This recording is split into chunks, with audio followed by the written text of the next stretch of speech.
Good evening. My name is Latif Jamin Urushula. I'm speaking from Nigeria. I believe Manchester United is going to win the match against Wolverhampton 3-0. I believe Rashford, Anthony Martial are going to be the scorers. Glenn F here for the Wolves match. I think we've really got to win this game. It's a must-win, like the ones where you used to have to win, but didn't. And I think we're going to smash it. 4-1. Rashford to get 2, Martial to get 1, and very quickly, Anthony to finish off. 4-1. Come on, you Reds. You know you want it. We're gonna do it. Back again for me, map predicting against Man United. It'll be a tough game, but I think we will play well. We all do. So I'm going for 3-0 to United. Let's wait up to Paddock. Hi, Solo here from the Man United Agenda. I'm here to give you my score prediction for Wolves versus Manchester United. It's going to be a tough game. Our record at Wolves isn't the greatest. New manager in place as well. So they had a new manager bounce last week as well with the Everton game. They went in, they 1-0 down and they came back to win 2-1. That was sort of a gritted performance by them there.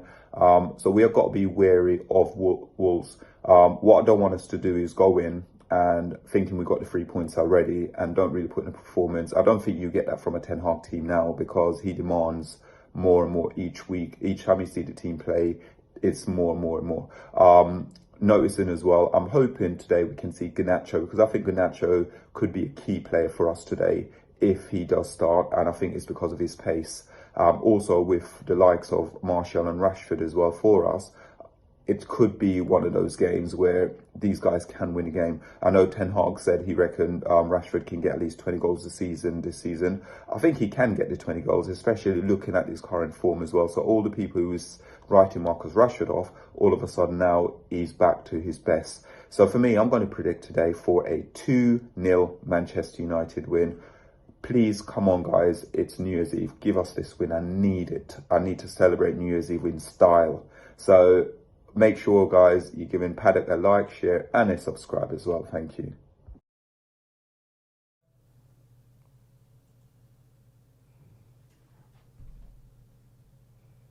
Hello, good morning, everybody, from a cold, rainy Manchester, Stretford Paddock HQ.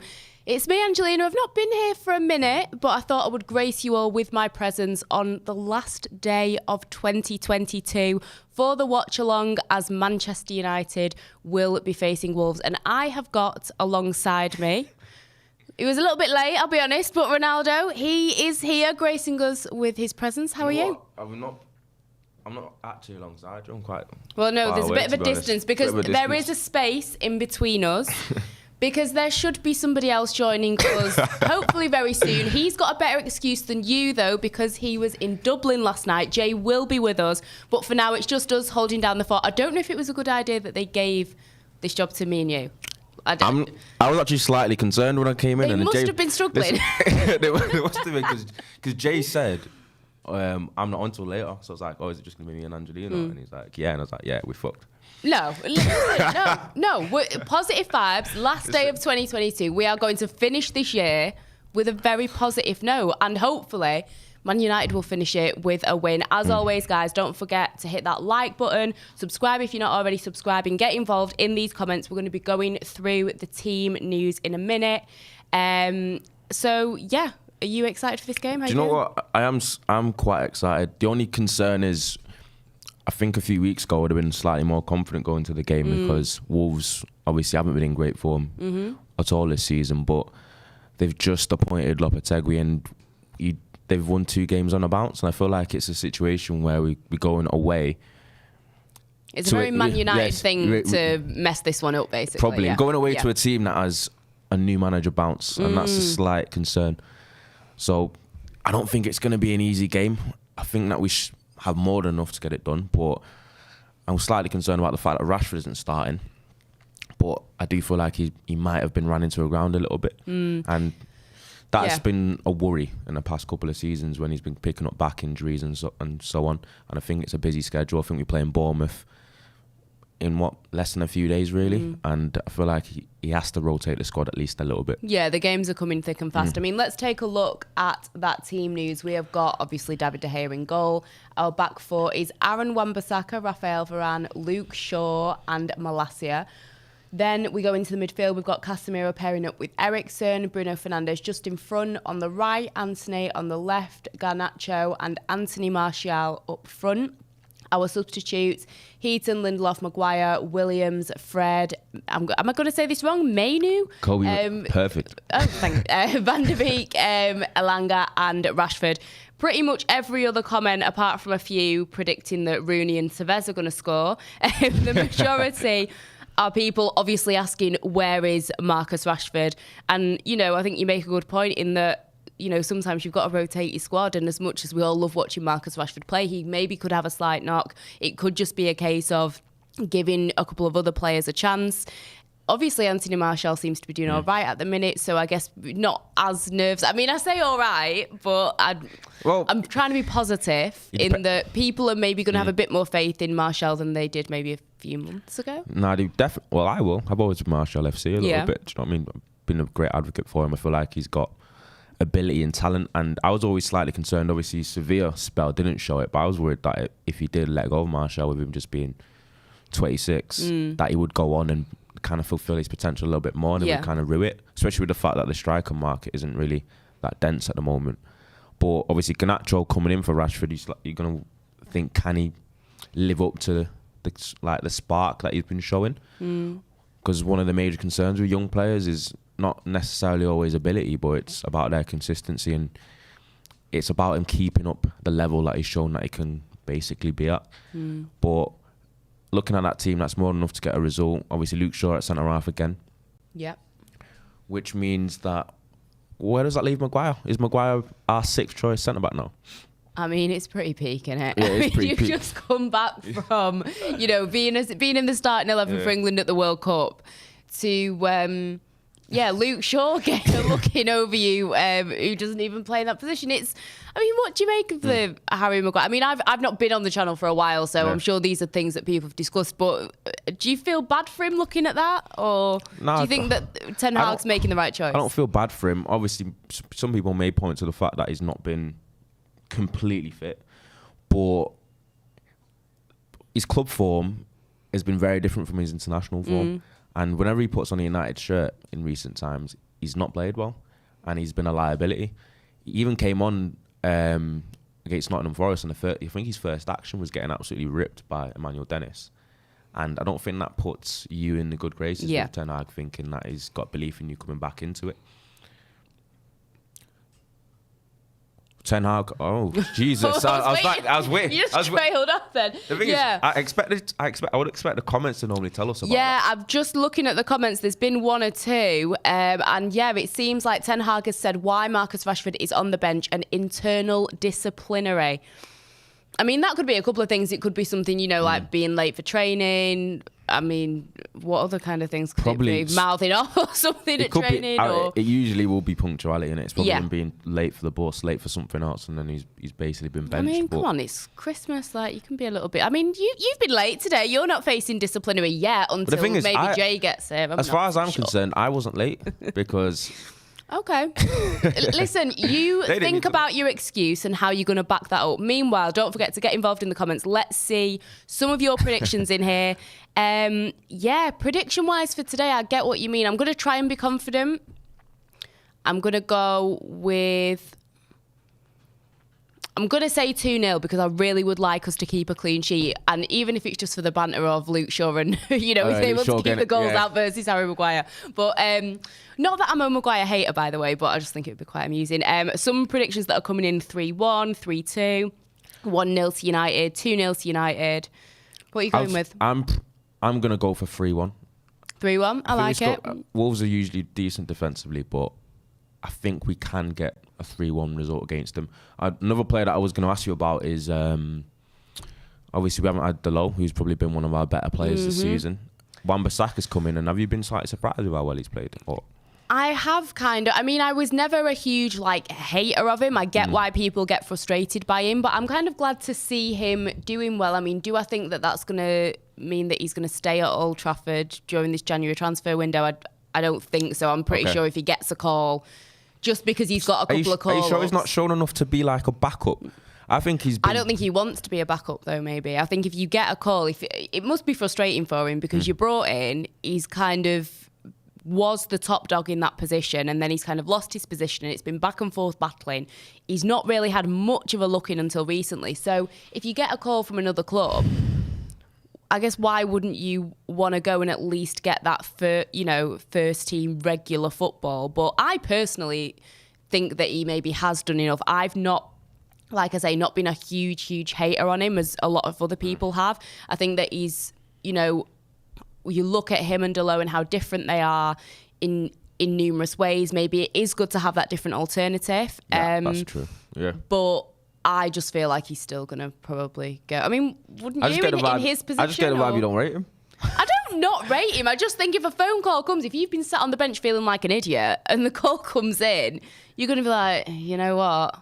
Yeah, suck it off. Yeah, do you know what I mean? True, because he is an expensive backup. I do get that. But I reckon for Wan-Bissaka, I wondered whether he was playing well to kind of up his value a little bit. That probably decreased in terms of knowing that he was surplus to requirements and thinking if I play well, then I can get a better deal or I can get a better team. But for what he's shown in the past couple of games, he's shown that he's still got a little bit of life left, but we can't be short-sighted. You've got to see it over a long period of time. And the sample size that we do have, which is before that, is he's probably not quite at the level required for a Manchester United, especially with the way that you're seeing fullbacks and how important they're becoming, especially with big teams. Yeah. As an attack, and I don't think Wan-Bissaka has enough going forward, but I will give him his credit for doing well. Yeah. Do you want to go through the Wolves team for us? Yeah, we'll go through the Wolves team. They are playing a 4-3-3, which is quite strange because I always feel like I saw him playing a bit of a 3, but I think under Lopetegui, that's how he usually played, especially at his Sevilla days. So they've got Jose Sarr, who's not been anywhere near as good as he was last season. No. Last season, I think he was arguably, like metric-wise, he was the best keeper in the league. They've got Nelson Semedo right back, Collins, who's very impressive centre-half, Kilman. They've got Bueno left back. They've got a midfield 3 of Mateus Nunes, Ruben Neves and João Moutinho. That is a very, very, very high-quality midfield 3. And then up front, they've got Hwang Hee-chan and Podence on the left wing. And then up front, they've got the man, the myth, the legend, Diego Costa. Diego Costa versus Luke Shaw could be interesting, especially from a physicality standpoint. Could be a nice little scrap for the neutrals watching, maybe. Yeah, I don't think Shaw's got any needle to him, no. He ain't got much bite. He's a big lad. People might say big lad in the wrong kind of way, but I'm not sure him versus Diego Costa will be a great matchup in terms of aerially in the box, but we just got to hope that we've kind of stopping them going forward. But I think the midfield area is going to be extremely important because you've got some serious quality in there with both teams. You've got Casemiro, Eriksen and Fernandes for us, and you've got Mateus Nunes, Neves, Moutinho for them. Top quality. Now, looking at some of the comments, we've already got someone, Jake Speaks, Motty out there tweeting but not in the show. He's on his way, okay? Jay Motty's booked and busy, and, he's on his way. First thing I'm going to ask him when he comes back, I can't because he'll have a go at me. You'll get shouted out. You are in no... Yeah, you just need to... Yeah. No, listen, Jay is on his way. I am so going to grass you up. We've got Jed's Dead Baby. Maguire's competition is Varane and Lindelof as right-sided centre-backs. He's clearly behind Varane, but I think he's behind Lindelof too. Ooh, it's an interesting... Because this is why I was saying was he sixth choice, because you obviously have you have Martinez, you have Varane, then it seemed like he's behind Lindelof, and then is he behind Shaw now? Is Casemiro a better centre-half than him probably? So that's why I thought he's pretty much down the pecking order. And it's a very interesting one because this is a man that hasn't played barely throughout the season, obviously because of the exploits of Varane and Martinez. Yeah, he goes into a World Cup tournament and plays really well, and then he comes back. Obviously, he had a little bit of was it an injury issue or whatever, but he just seems proper out of favour with Ten Hag. So I don't know, maybe he doesn't translate as well. 2 different styles, two different styles of football in terms of international and club football. But I'm glad that Ten Hag hasn't been prisoner of the moment and thought, oh, he's done well at the World Cup. Might put him straight back in, especially when I feel like he was dodgy against Senegal anyway. Yeah. But that's a different story for a different day. Yeah. And I think a lot of people are saying in the comments, you know, good on Erik Ten Hag, you know, on like what you said, not necessarily just thinking, oh, right, well, if he's good enough for Gareth Southgate, then I must put Harry Maguire in the starting 11.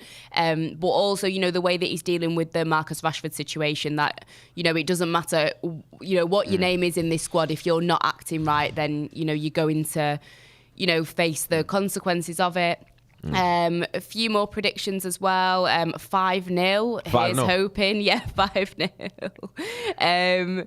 Another one, 0-0 or 1-0 win. We rarely score a lot against Wolves. The last 8 games, there's only been 1 game with more than 2 goals. So, fair enough. Can I stat, man? Yeah, I know. We've got the stats coming in. Praise for Aaron Wan-Bissaka as well. And someone has said...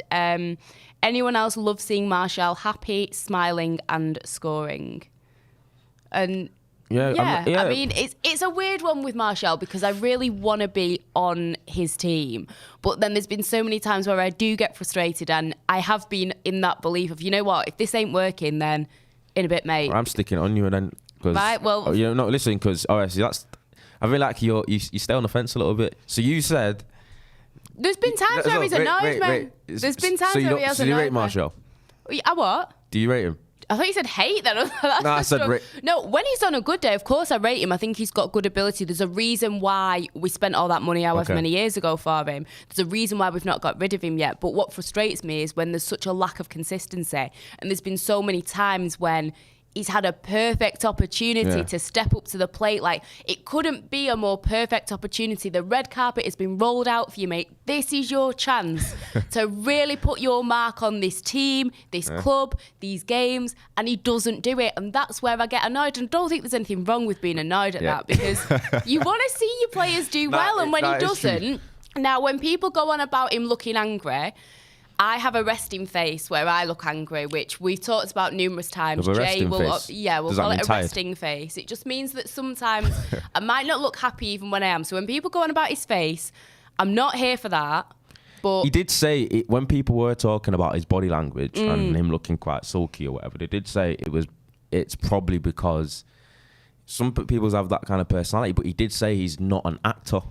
When we responded to it, you are who you are. He is who he is. Exactly. And we've got some more comments here. One from Daniel Kirk. The fact Rashford is still on the bench. He was late for a meeting, nothing major. Thanks for that intel. We've got Mike Fisher, who has been a member for 23 months. Thank you, Mike. Love Ten Hag. You step out of line, you're on the bench to Rashford. Love his no-nonsense management. Everyone knows who's in charge. And I think that seems to be the common... opinion going through the comments. And I don't think anybody would disagree with that. Like we just said, you want to see your manager take charge. And it's refreshing for us to see a manager be like, listen, I'm not bothered who you are. You mess up, there's consequences. That's what we've seen from Ten Hag, literally, since he's been here. He's shown that he's got steel about him. He's got a backbone, can be a bit of a disciplinarian. And he doesn't take any shit, which is...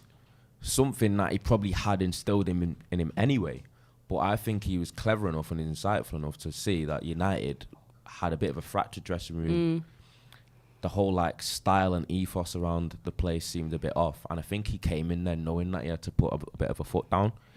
And he hasn't taken anything. And it's also one of them situations where I feel like he's seeing a little bit of a development and a growth, and he wants to kind of maintain it with that momentum. And I feel like the group looks a lot more harmonious than it did last season. And if he's putting a marker down with someone that's been in really, really good form and probably been our best player in the past month or so, and he's saying that if you're late for a meeting, you're still not starting as much as we need you, it kind of sets a precedent for the rest of the team. So I really, really respect him for that. 100%. Shaw versus Costa today will be something to watch. Regardless of Costa's age, he's a bully and he's a powerhouse in the box. What I like about that graphic that you showed me is the fact that they've got Arsenal, but in lowercase. It means away. Okay. And give context to the viewers. Yeah, I was going to say, we're looking at a graphic here, and it's a head-to-head of Rashford versus Martial from game week 1 to game week 18. 15 appearances for Rashford, 6 for Martial. So in those 15 appearances for Rashford, he's got 5 goals, 3 assists. In the 6 appearances for Martial, 3 goals, 2 assists. So, shots on target. Rashford's had 15 out of 35 shots. Shots on target for Martial, 6 out of 7. Not too bad, really. 10 big chances for Rashford in those 15 appearances. 5 big chances in 6 appearances. I mean, obviously, there's a difference between these numbers, but it makes Anthony Martial look pretty good, doesn't it? It does. It's very interesting, though, because Rashford's got 5 goals, but his XG is 5.84, which means that he's actually underperformed it a little bit, which shows that even though he's been scoring and been playing well, he's been putting away chances that he really should, to be honest. But then I look at XG amount in terms of when they say they underperform it and how high people's XG is. I think it's a good indication of how well they get into goal-scoring opportunities as well. It means he takes shots early, he's getting them behind, he's getting in on goal, he's getting them opportunities, which is definitely a positive. I mean, obviously the transfer window's just around the corner, and there's a lot of talk about Manchester United up front. A certain man has departed and has signed a new contract. I don't know. Al Nassr guy. I don't know. Apparently somebody that used to play for us. But, looking at those two up front, stats like that, does that make you feel a little bit more comfortable about, the future moving forward for Manchester United when it comes to their attacking options? Or do you feel like there still is quite a bit of work to be done? I don't think it's comfortable because the depth still isn't there. Anthony Martial, as you've said, as much as I love him, has proven to be a little bit unreliable. Yeah. Unreliable is probably a good word because he's unreliable in terms of his consistency performance, but he's unreliable in terms of his fitness. Yeah. And you can't hang your hat on him being your focal point for years and years when you know that he can either be here for 5 games, not here for 5 games, and also pretty much in the same way in terms of performances. So I just see it as one of them things where we need someone who is like a bit of a 30-goal man. We need a world-class, European-class striker. Yeah. Do any names come to mind for you? Or? Yeah, Ronaldo Brown. Well, I am pleased to say that Jay is here. How are you, mate? I feel like I've just wandered into some sort of breakdown there, meltdown. Ronaldo Brown's the answer to our to Man United's, problems. Yeah. Wait, well, what did Steve say about me? Remember? Oh, no, right. What Steve said about you will never be repeated on air. Yeah. It was a compliment to you, but it also made me question Stephen Howson's sanity. Sorry, I'm late. I've literally. He doesn't even start me for Paddock. I know. He was saying he basically made out that you were one of the, you would have slotted into one of the greatest United teams of all time. Apologies for being late. I've just landed from Dublin. Fantastic night last night. We had an event in Dublin. A lot of really nice comments about it. Honestly, how great it was. Yeah, it was us four, me, Steve, Joe, and Macca, which is an achievement in itself, getting us four together. And Brian McLaren, Chucky well, and he was on top form. And it was just a great event, and really appreciate all the support we've had all over the years. And the support last night was just fantastic. Did you have a Guinness? No, I had a Pepsi Max. They didn't have Pepsi Max Cherry, which was a bit disheartening. I know. Do you know what's Jay doesn't even eat cherries, but he likes stuff. I want to ask you guys because I've just been looking at the news. And I've seen that Marcus has been dropped for disciplinary reasons. Which people are saying that you should be dropped for being late as well. Right, can I make a... Yeah, there's a fair comment there. Unfortunately, I'll tell you what happened.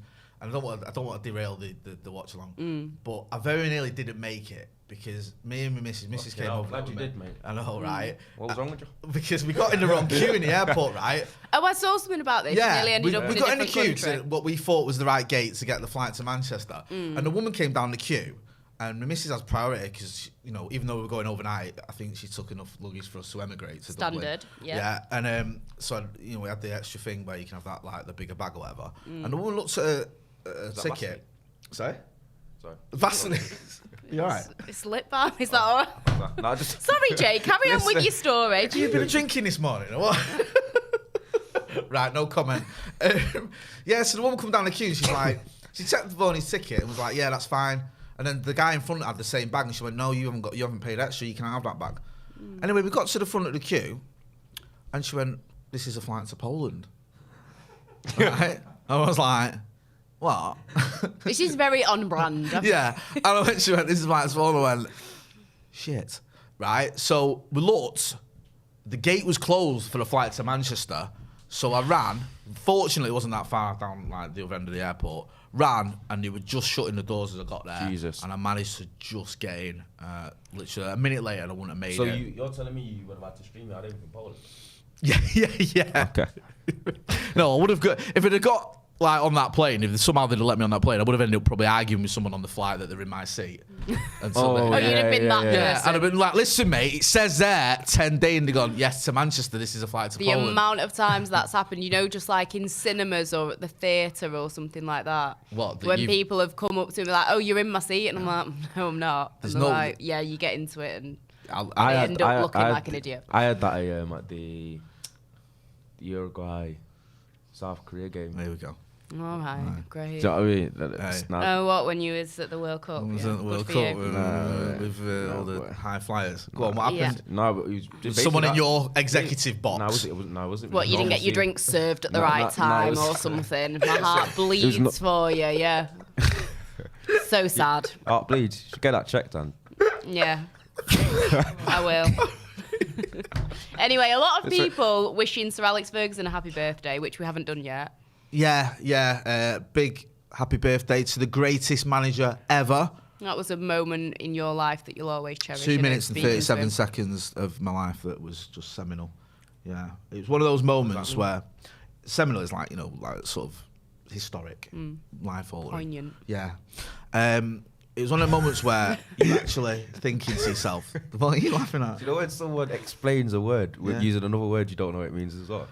It was a really big moment. Yeah, in thank his you. life. It was Why, sick. right, why do you act like you're not that bright? I know. No, you are. No, but very the thing clever. is- You know what? You know when Isn't it? He takes the mic. Thank you. Do you know, Alexa. when you ask someone, I asked you what does seminal mean, and then Ange goes poignant, and I'm like, what does that mean? And then I feel like I had to go, it means really big moment. It means it was really great and I mattered. loved it. Like, do you know what I mean? When you're not that guy, you're a university graduate with a high IQ. Yeah, it was one of the moments where I was interviewing Sir Alex, where you're actually thinking to yourself, and I'm sure you've had this when you've done stuff. This is happening. Yeah. You know, Oh like my you're in God. that Yeah, moment yeah. of like, wow, I am actually stood here. Yeah. And there was a bit where he laughed. Like I asked him about the 1991 Cup Winners' Cup final, obviously, and we made a bit of a joke, and he laughed, and I thought, I'm having a laugh with Sir Alex Ferguson. This is like You've actually peak. made him Yeah, smile. this doesn't get any better, because I was always worried. I used to do press conferences when I first started in radio, where Fergie was manager. I only did them now and again, and the thing they said to me was, don't have to ask any questions, just record the audio, don't worry about it, which I was relieved at, because I thought if he shouted at me, I'd cry. Yeah. I'd just Oh, cry God, in yeah. front of everyone. I'd just burst into tears because he's my hero, and I'd just be devastated.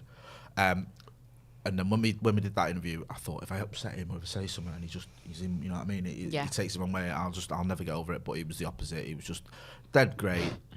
He not long out recovered from his hemorrhage.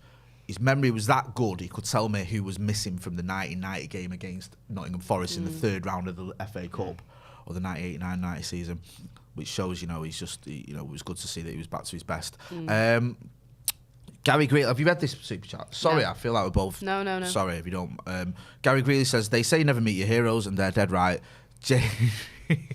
Jay made a right sit of himself in Dublin on the Pepsis. Jokes. Top night. Thanks, Jay and the team. Thanks, Guy. Thanks to everyone who came down. We're going to do more events. Just get you guys involved as well. Yeah. Yeah. We'll do a bonanza. Bonanza. Yeah. So it's like what everyone that's been on the channel. Yeah. We'll just get like Just a get busload everyone. of us over Can there. we get some like people that were on the channel, maybe So- like from Full Time Devils days? There's- Depends who they are. He's basically- Some of There's one them have person- been cancelled for Yeah. a reason. Jay's And basically- we don't want to go into it, but Jay's basically some of said- them will never be on the Yeah. channel again. Yeah. Jace basically said we'll do another event so we can use the subs. It's basically what you say. Yeah. Squad rotation. No, because you'll be amazed. Like, you won't be amazed, but loads of people when you go to an event like that, I've never done one before, and they ask about everyone. Do you know what I mean? They do. They say like, oh, and Baggers was there, and that's like, oh, meeting Baggers and like, oh, they're asking about the she files. Yeah. Do you know what I mean? And it's like, Yeah. listen, Scotty, I'm not here. I'm like, yeah, listen, let's get us all over there and just Yeah. do like a fucking day of it.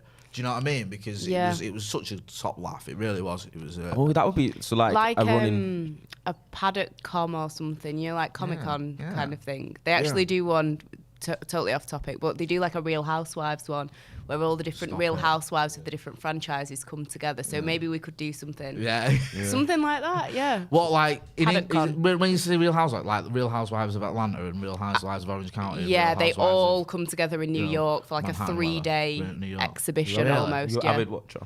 I used to watch Real Housewives of Atlanta, Kicks off. but it went downhill in the Atlanta. 4th series. Yeah. When What's Her Face left, it was never the same, was It it? was mental though, because they're horrible to each other. Like these women, like proper horrible. It's mad. Rings played up. Maybe. But it's funny. It's like a guilty pleasure. So Yeah. I lost the interest. Get involved in the chat in the comments because I'm interested. I'm sorry if you guys have already spoken about the Marcus thing. That seems to be big news for me. And it's a shame because I don't know. I think we don't know the nature of the disciplinary. No, I mean, we're guessing it's something like maybe like he was late or something. Well, or he doesn't strike me as someone that's going to be like gobbing off at training and I also- causing World War III. I think with Ten Hag, I think someone said this in the comments. We can assume that if it was serious, he wouldn't even be on the bench. Yeah. Yeah. Do you know what I mean? If he Yeah. told Ten Hag to F off or something in front of everyone. Yeah, exactly. He'd be suspended and fined for 2 weeks, whatever. So I'm guessing it's late for a meeting or training or whatever. Listen, love Marcus, my favourite player for a multitude of reasons, but he's been here long enough. He is one of the senior pros in the team, and I back the manager. I think he knows what he's doing. Marcus should really know better than that. He shouldn't be missing games or being subbed because he's got, he's not been turning up on time. He's got to sort that out. Because I think he did it in pre-season, didn't he, at one point? Or there was talk of it happening in pre-season. It does still mean that we've got a serious threat to come off the bench. That is true. That's true. I heard you talking, Ronaldo, when I walked in about Martial and the sort of, you still feel we're a striker short. What have you made of Anthony Martial this season? Because it's weird, isn't it? Because when he's played, he scored, but he's missed so much of the season. I just think this season, especially, United are a better team when he plays. I think Martial, other than obviously the goal scoring stuff that he's doing right now, I think compared to when obviously Ronaldo was up front, he offers a different element. I think he links the play well. He holds the ball up well. He's got dribbling ability. I think he brings the best out of Rashford as well. Yeah, I agree. I think a lot of Rashford's best form comes when Martial plays up front. It's weird how them two have gelled when... Do you remember when they first... Yeah. I think it was the second season, maybe even the third, where it looked like they just didn't get on. Like, in terms of on the pitch. I don't mean they weren't friends, but like... There was no connection there. There was times when a pass was on and they wouldn't pass to each other because they'd rather try and shoot themselves. And now you feel like you're right. I agree with everything you said. That is a partnership that works well. And it was only a few seasons ago where we saw them working so well together when they were both on absolute fire. So it's like we've seen it happen. Yeah. And when they're both fit and they're both, like mentally fit as well, the sky could be the limit in some ways. Not to get too excited. But, Well, that was the most unexcited the sky could be. I know, it's my voice, innit? I've not been well. Is that the Listen, I've been unwell. Like, I can't. We were talking about Martial and like his resting face and how you can't hate on it because I have one. So, I do you know what a resting face is? He used to work. I used to work across opposite from Ange, me. right? I've known Ange for years. We've always got on. And now and again, I'd be like one of them paranoid people you get, and I'd be like, has something happened? Like that. We fell out at some point because she looked like she was ready to. I was just stab me through the concentrating. neck with a knife. I don't feel like I rarely see that. I feel like you always. Oh, that time when he abandoned me that night, and you had to have a word with him because he left me outside in the cold. We are going to do this on camera. We are. No. I can't do that. I've always thought of you two that. as like mates and people that you know what I mean. Yeah. Like, got each other's back. Got each other's back. We stick together in this community that we built within the the journalism media world, and also we do.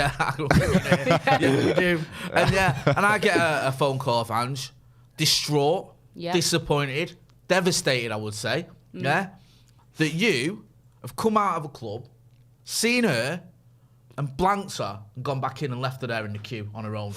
Do you know what I mean? It happened. Listen, it wasn't getting harassed as well. She was. Yeah. Literally, that wasn't what happened. You know what I mean? That's exactly what happened.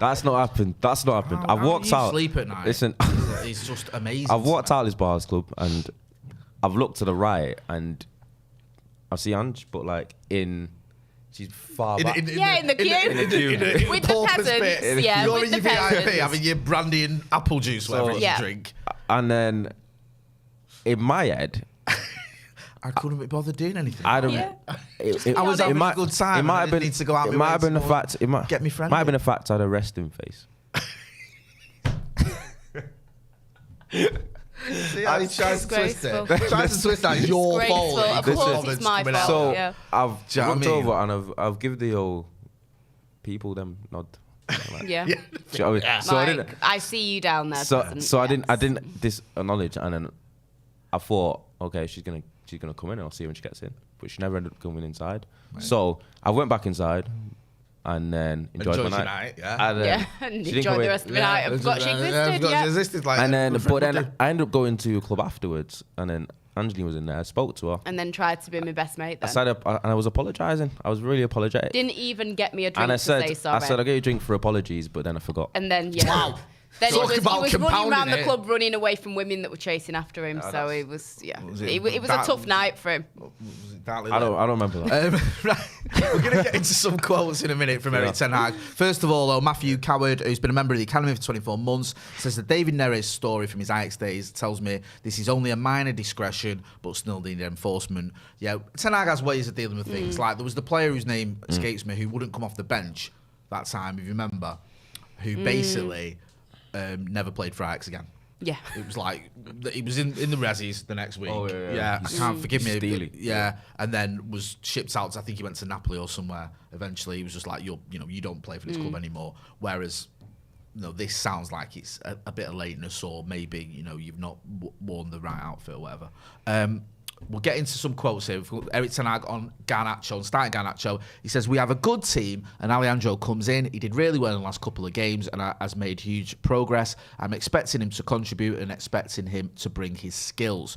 There's also a quote on Harry Maguire. He says, Harry has to recover from illness, and there are many games to come, but tactical-wise, sure at centre-back, this fits really good for the Wolves game, both when defending and in offence.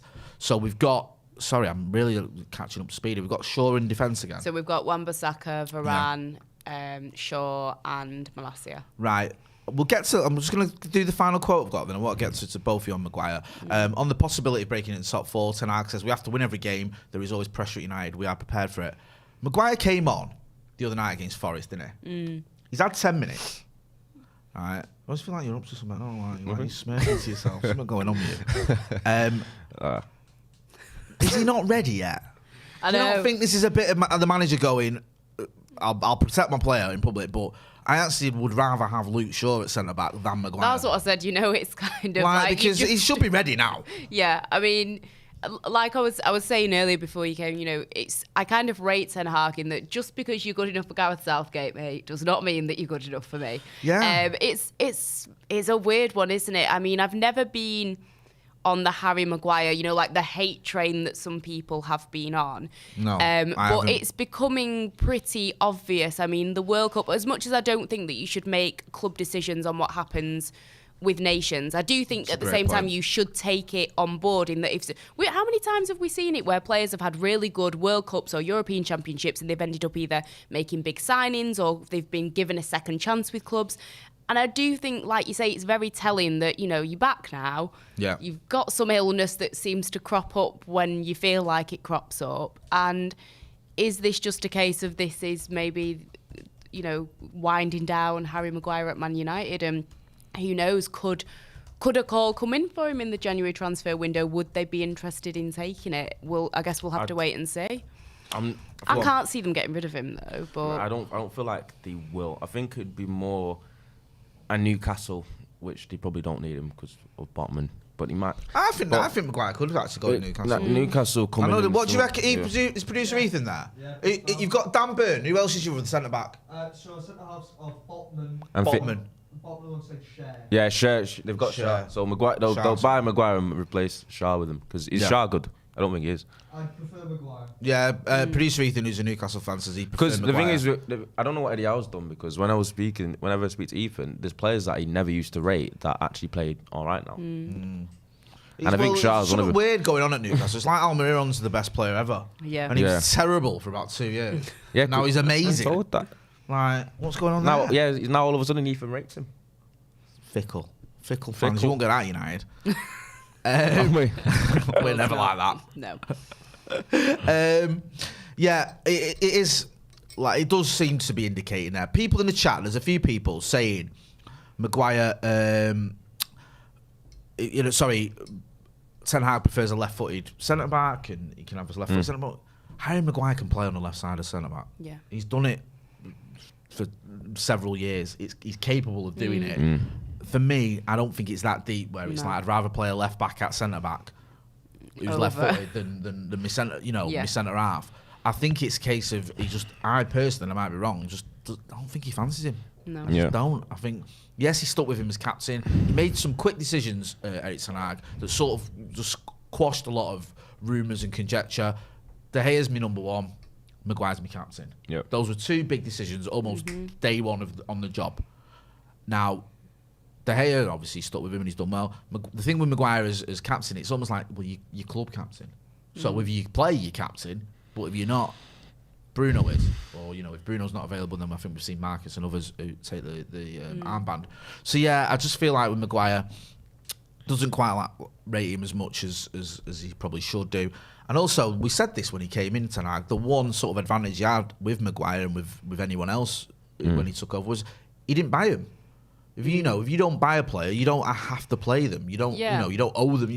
If Ole Gunnar Solskjaer drops a player that he'd spent 80 million quid on, people are going to go, you don't know what you're doing. Exactly. But we would have seen, Ten Hag would have seen like everyone, him being a bit of a, he seems to be very like clever in terms of the way that he analyses stuff. I think he's very analytical. And he probably did look at a lot of footage and thinks Maguire isn't going to be someone that really plays for me. Yeah. That's why he's so desperate to bring Martinez in. Yeah. As well. And was that his first signing, Martinez? I think Martinez was someone that wasn't really even on United's radar at all, but obviously Ten Hag coached him and he was player of the season for Ajax last season. Yeah. No, I agree. So then Ten Hag's come in and just basically said, I need this player. Because I think United were after timber, but Ten Hag's come in and said, I want Lisandro Martinez here. And then he brought God, he did as well. Do you know what I mean? If we hadn't got Martinez at that time, I wouldn't have been that annoyed. I would have been like, it's a bit disappointed we're not getting a player that the manager wants, but, life goes on. And thank God we got him, because he's absolutely mint. We're watching footage here of Casemiro's performance against Forest and a few other clips as well, I think. How impressed have you been, Andrew Casemiro? Because this might sound really stupid, and it will. I always knew he was a fantastic player because of what we saw at Madrid. I just didn't realise how good he was. Because when I've seen him like week in, week out for 90 minutes, you think, Jesus, what, this kid's unreal. Andrew's mate Souness, though, was my mate.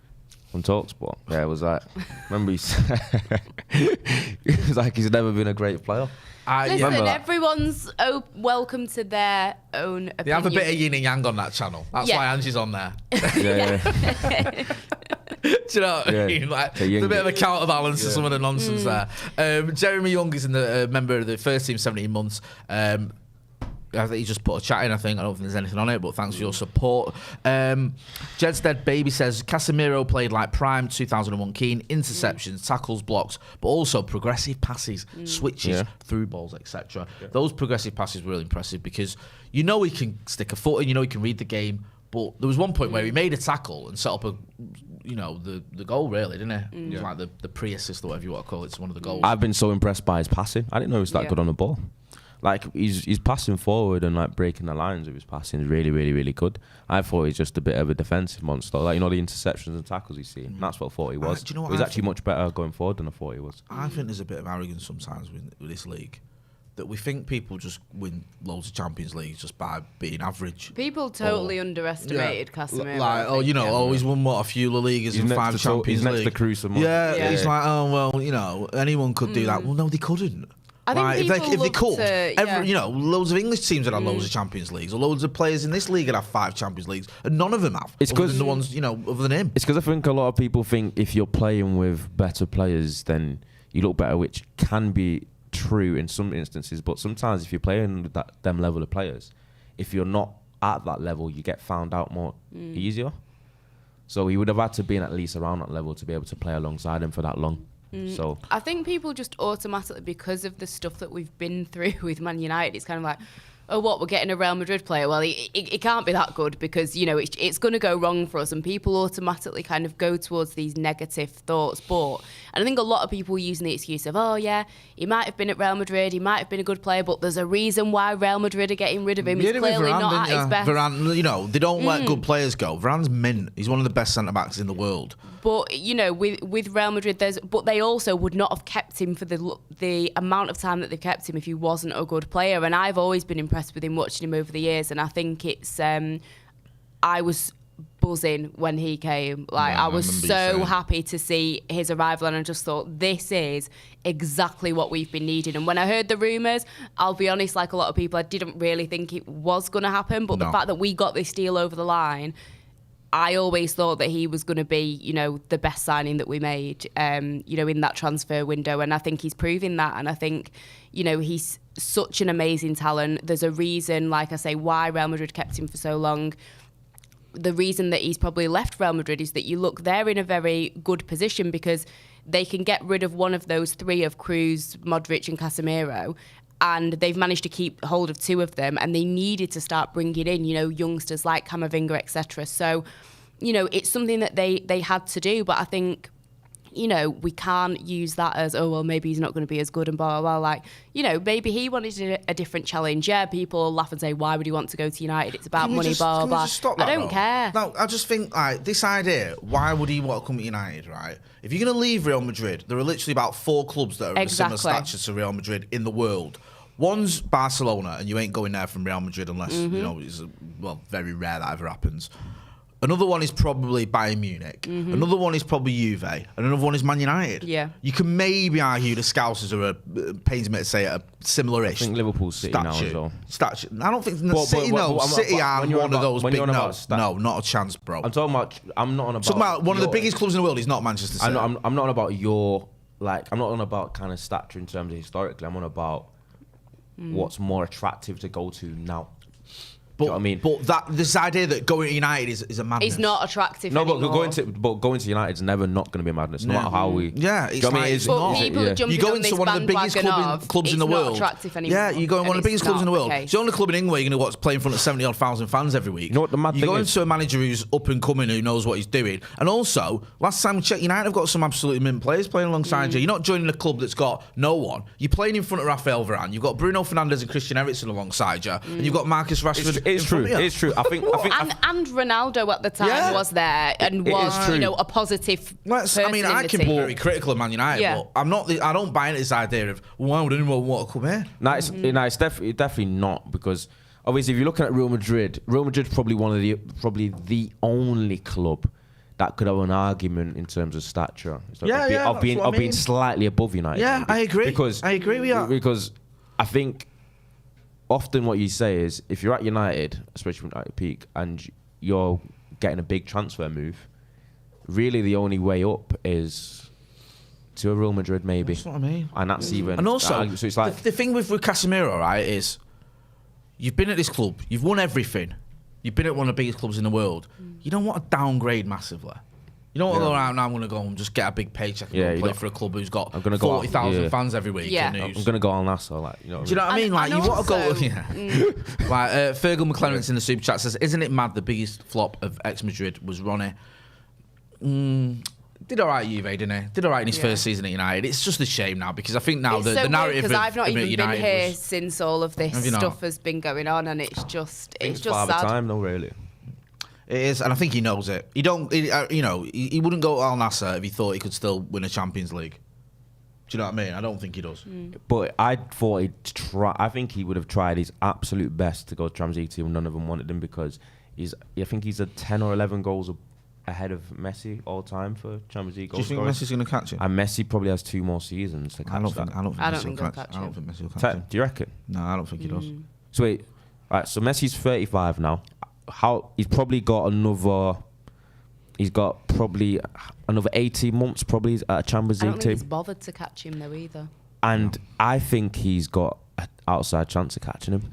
I think it's an outside chance. I think it's a chance, but I don't think he's sat there like, I want to get that, because he's sitting pretty now. He's chilling. He could literally go to the MLS in a few weeks. Do you think he's the GOAT now? And do I think what? He's the GOAT now. I ain't even getting into that debate Okay. because I am sick of that debate because I just can't. I can't get into Just like it. them both. What? Do you just rate them both? Yeah, just rate them Same both. as I me. rate every good player, like not just those two. There's been other great players over the years. Like I rate a lot of different players, but and this is like I could be talking for hours about it. Like the whole GOAT thing, it depends what you class as being a GOAT. Do you class The criteria it is broad, isn't it? yeah, I mean, what is the criteria? yeah. Is it winning the World Cup? Is it winning X, Y, and Z trophies? Or is it the amount of goals that you score? Or is it the amount of different leagues that you go and play in? Or is what- it just visually like your eye test, like his ability? You know what I mean? There's so No, much that goes into I it. hear it, and I think it's weird because it's like people saying, "Well, that World Cup ended the debate," and I don't think it did. I mean, for starters, Pele, God rest him, passed away, and then everyone's going. A week later, after everyone saying Messi was the GOAT, now Pele's passed away, going, actually, he won 3 World Cups, he's the GOAT. Yeah. Do you know what I mean? And it's Yeah. like, well, hang on a minute. Last week, when Messi won his first World Cup, or won the World Cup, which I'm not dismissing, but only one, you were saying he was a GOAT. So it just, it depends. Like you say, there's so many different facets to it, and whatever argument you want to make. I feel like just the whole Messi and Ronaldo thing. I feel quite fortunate that we had one of them playing with us for quite a long time. We were quite unfortunate that we had one of them at his peak playing against us in 2 Champions League finals. Danny Shields says, Jay, great to meet you and the rest of the crew last night. Amazing show. Chucky was mint, and you were also kind of generous with your time. Can't wait for the next one. UTFP. No, thank you, Danny. What do you think on top? Sorry? Causing drama since 98. Ah, right, that's good, that, because that'll help me remember your Twitter handle, because I always forget. It's Ronaldo Brown _98, innit? Yeah, causing drama since 98. Great present. It's good, that. Who got you that? This isn't. You said a great present, like someone had bought you. My girlfriend got me. Right, well, there you go. It's not like he's acting like I'm the police interview. I honestly thought at one point you were going to go no comment. Yeah. No. Like you looked at the camera and then looked at me and went like it was, like I asked you something really wrong. She's really going to be happy of that you were so hesitant. That's up to there. say Yeah, that's up there with my lady friend. That one. Yeah, I've been paying for that one ever since. It's funny because I said I was wearing it, and then she was like, "Are you gonna say how you got it?" I was like, "I might do." Well, there you go. Yeah, you've just burnt that bridge, mate. Yeah, you've undone all the should- work. should You've have done by already made a mentioning it. decision Straight in, you should have gone, oh, my girlfriend got it. It's a nice Yeah. present there. That's how we do it. All right, it is probably the best present I've ever got. Right, let's try again. We'll try this again. Yeah. It is. Yeah. Please. Maybe let's she's try only this started again. watching now. Yeah. I like that t-shirt. Where'd you get that? My girlfriend got me it. Oh, that's good. It's the best present I've ever had. Oh, nice one, bro. Very thoughtful gift. Yeah. Lovely. Do you know What what I did mean? you get her, by the Calling way? me dramatic. What did you get her for Christmas? Here we go. What did I get? Shit. It was clothes. Right, Clothes. okay. Clothes. Do you know what I mean? It was, What, just like... it's It's a bag of clothes. it's quite a few things. Just It was- ran through Primark. quite a That's few what I got things. you. Grabbed whatever I could was, find. it was like a jumpsuit, a crop thing, a what? a jumpsuit. A jumpsuit, Right. All right there. Yeah. couple crop tees, a hoodie, a card. He looks very nervous. Don't like that thing. He's one of them, Ronnie. He don't like talking about, I don't like these talking sorts of about my things. personal life. Do you know what I mean? Well, His you shouldn't have personal worn the t-shirt then, should Listen, you? It's You just know a what I mean? great t-shirt. It is. That's still a strong United team for me. Yep. Even though I'm gutted Marcus isn't there, we're obviously missing Lisandro Martinez. But you look at our midfield, Casemiro, Ericsson, Fernandes. A front three of Anthony, Martial and Garnacho will cause anyone problems. Wolves under Lopetegui, though. Yep. Good outfit. He's won 2 games on his first 2 games, We I were think just he's won. saying it's very on brand of Man United to be facing Wolves after how terrible they've been, but they've just had this little good moment and will get punished for it. Obviously, we're not going to because positive vibes, but it'd be very on brand, wouldn't it? Can I just say something? Yeah. Sorry, I've got a question. Glenn F. Jay, can you please clear this up for me? You didn't go on the lash, did you, like Ronnie said? You did. Oh, yeah. Did you miss that? No, I didn't go on the lash. If you said I've been on the lash, you little weasel. I did not say that. Right, Yeah. can I just if anyone who doesn't know, I'm 8.5 years sober. Yeah. Thank you very much. Some people in the comments were backing And I didn't just go on the lash in Dublin. Yeah. Especially not with my lady friend in the audience, because that would have been a recipe for disaster. So no, I don't drink. But I had a fantastic time anyway, because I have many great nights without alcohol. I said allegedly. Right, okay. Do you know what? You are You leave here literally... outside a club, yeah. Then you start grassing. And Andy was late getting here today. Yeah, I came from Dublin. That's why I was late. You came from South Manchester, and you were late. Honestly, I don't know what's going on with you lately. Do you know what I mean? You've Okay, slagged your girlfriend off on the channel. I didn't slag her You're off. having a stay. Let's just throw Ronnie under this bus. How many buses can we throw him I like under this game. in the next 90 minutes? Can we have a little bit of sound, please, production team? A minute's applause for Pele. Lovely. Isn't it weird how there's this, like, there was this thing going on, like, oh, Pele's not all that. Honestly, Like- it's hysterical. What? It's because he wrote it. Like, people say, oh, you didn't Oh, play. it just dawned on me, Anthony, Brazilian. Anthony's got something wrote on his Yeah. top. And she speak Portuguese? Rest in peace, Pele, it says. I speak Spanish, so it's kind of similar. Ah, very good. You speak Um, Spanish. Some flex. How do you not know this? I didn't know. Because he doesn't take the time to actually get to know his colleagues. He's just not Wait. bothered, yeah. Wait, what? After Are you all I fluent? did for him when he came on Are you work fluent? experience as well. Are you fluent in I know. Spanish? I can get by, yeah. I'll get by. I lived in Madrid for a year. Do you know what I mean? Okay, so it's just not like hola mi amo Angelino. It's not just. No. I don't say mi llamo, no. I would Right. say mi llamo if I was going to say that. But yeah, we'll discuss. That's a touch. We'll Yeah, help, we'll Glenn F, we'll I'm help glad you we out. cleared that up. Keep going, brother. Always good to chat to you in the chat as well. Yeah, and ignore this one's slanderous lies. Yeah, Um, we'll speak yeah. to the lawyers later. yeah. the lawyers, yeah. Diego Costa. Is he past it? Yeah. Discuss. Of course. Yeah. A lot of people in the comments, though, before we're talking about the Luke Shaw Diego Costa battle, will be entertaining today, Can we if just nothing clear else. something up there as well? People What? saying Brazilians speak Portuguese, not Spanish. Yeah, we know that. We know, said- but they're very similar yeah, And languages. you're still able to read the Portuguese. We know language. it's not the same, guys. Don't worry. But those two languages do have some similarities. So yeah. I gatecrashed the Spanish lesson in uni, right? Did It was ya? a Spanish lesson in uni. So I pretended I should have been on it. Yeah. And this was years ago, not when I was doing my undergraduate. And the teacher, like, you just turn up and go, I might be on your list. And the teacher goes, Yeah. oh, right, right, just add Yeah. you on. Gave it a go, because I want to learn Spanish. We had our first test. My results were a disaster. Oh, so you got to a test point. Oh, wow. Horrible results. Right. And I was like, if I was just turning up once a week, I'll learn Spanish for the Yeah, month. yeah, yeah. Do you know Yeah, what I standard, mean? of course. How hard can it be? Yeah. And I just realised that this isn't happening for me. But one of our mutual friends who stands next to me at the game is Yeah. taking Spanish lessons. Oh, very good. Yeah. Yeah. Skates, so I might give it a go because I'd love to learn another language. Yeah. And it pains me I don't. I was talking about the time when I was at the pre-season tour in the mix zone and they brought out Fred. And I said to the guy, can I get a word of him? And he said, you can try, but you don't speak English. And Mitten was next to me and Mitten interviewed him in Portuguese. And Mitten did the Casemiro interview, didn't he? He speaks Portuguese and Spanish. And it's like, in this day and age, that could be another feather to your cap. You're a modern journalist. Should have Paddock Spanish lessons. Yeah. I wish I do. I can. Hey, you know listen, what? I know. Could maybe I'm get you actually, to I know a bit of teach Spanish. I can get by. Can you? You can get when you say you can get by. Yeah, I've just said I can get. Don't try and use Yeah. my words. Like, you can get by if, like, he's not got to Hey, speak no, I Spanish. could get you as an actual teacher. No? Well, obviously my mum speaks it fluently, Right. but my aunt has just retired from being a Spanish teacher Really? for over 30 years. Are Aborido. her rates reasonable? Are her rates? I mean, I'll have a word That's for you. the You know, question. mates rates is Yeah, what we need. that's yeah. what we need. Yeah, I'll have a word though. Yeah. No, Anyway. I was just going to do it for free. I don't want to say, is your aunt cheap? Because that's worse than saying, are her rates reasonable? Yeah. We'll make sure they're reasonable. Or is your aunt going to have me over? The game's kicked off, by the way, everyone Yeah. noticed. Everyone cares. I hope Yeah. you're watching it along with us, or you might just be tuning into this. I saw someone on that ask where you got your jumper from. This jumper. Is that a Christmas present It as well? is. No, it's an Adidas jumper that was given to me by somebody came into TalkSport There's basically a bit of a from pause Adidas. as well there. Is there a No, nervous story I'm behind this? getting to Okay. it. Don't you worry. I am not scared like you. Scared of Somebody what? came into TalkSport offices with some Adidas stuff for Andy Goldstein. Right. And this didn't fit him. So he said, is anyone a United fan? I said, I am. And I got it.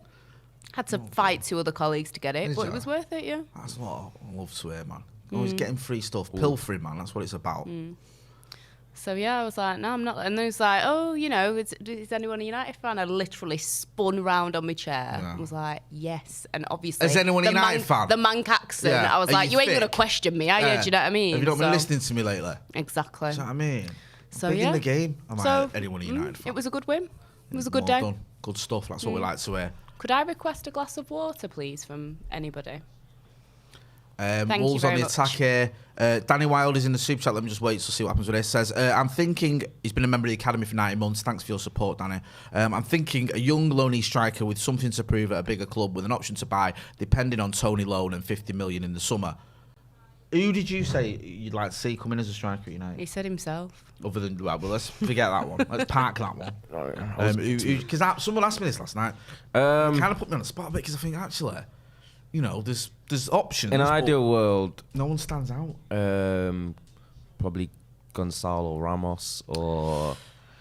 Really? We're not just going hat-trick against Switzerland? Let's get No. He's been good for a while. Okay. I remember rating him when I saw him last season play at Anfield against Liverpool where he scored. All right. Well, Yeah. Darwin Nunes scored against Yeah. Liverpool, so let's not look too much into that. Yeah, Thank it's you true. very But I get that doesn't mean if you score against Liverpool, you're not good. Yeah, there's not that many options. Obviously, you got Jonathan David out there, but I feel I like said him last night. I said Yeah. Jonathan David. I feel like you said, Ange, you can't judge people off the World Cup, and that's probably better for him that people don't because he didn't really do anything to do. But I remember you going on Sky Sports and mentioning Jonathan David as a good option. I You did, mentioned yeah. him as well, aren't you? who? Jonathan David. Jonathan David. I Yeah. mentioned Jonathan David, but obviously you got the likes of like Marcus Thuram, Lois Opendo. You got like a few strikers about, but it's about if there's any other correct one. I feel like before his injury issues, people have looked at Calvert-Lewin as an option as well. Ivan Toney, Mitrovic. No, there's nothing in that, by the way. Martial's got on the floor there. Ruben Neves was not even I would claim that as a penalty. And I don't think anyone really was. I think Martial was just looking in more hope than expectation. Yeah, I feel like there's options there. Jonathan David, you mentioned Gonzalo Ramos, one of the others, but I don't feel like there's a Not like a standout. star. Oh! Man. Was that Casemiro there with a header? And I think it got a deflection. Was it off a Wolves player for another corner? It's a well-worked corner out for once. Did he get a deflection there? Am I? Yes, Yes. he did. Ooh, guys. Oh, someone off the chest of the Wolves defender. Ericsson with another corner here for United.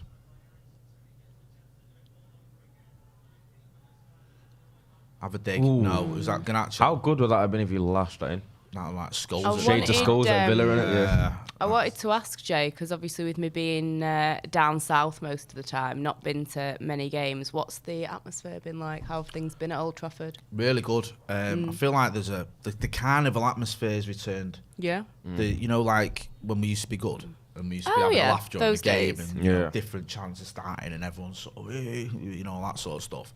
The Spurs game was one of the best atmospheres I've experienced at United for years. Really, which bizarrely, you know, it's Spurs midweek. It's not like it's the most vile game. Obviously, the Liverpool game was good as well.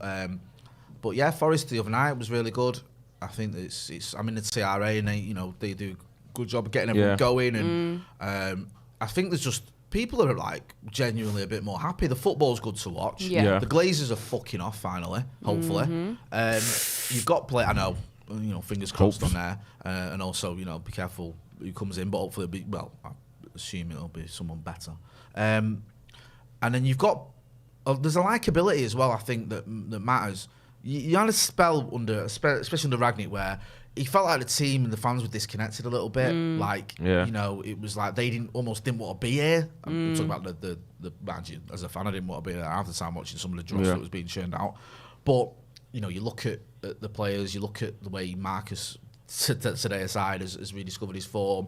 You look at someone like Christian Eriksen, like Martinez, Casemiro. These are players that get you going, and you know what I mean. Got characters, don't we? Characters, and you feel like there's a real connection there between the fans and the team, which is probably why, you know, without making it all about Ronnie being melodramatic, it's for the greater good that Ronnie went. Yeah. Because he didn't want to be here and he doesn't fit into that ethos of everyone pulling in the right direction.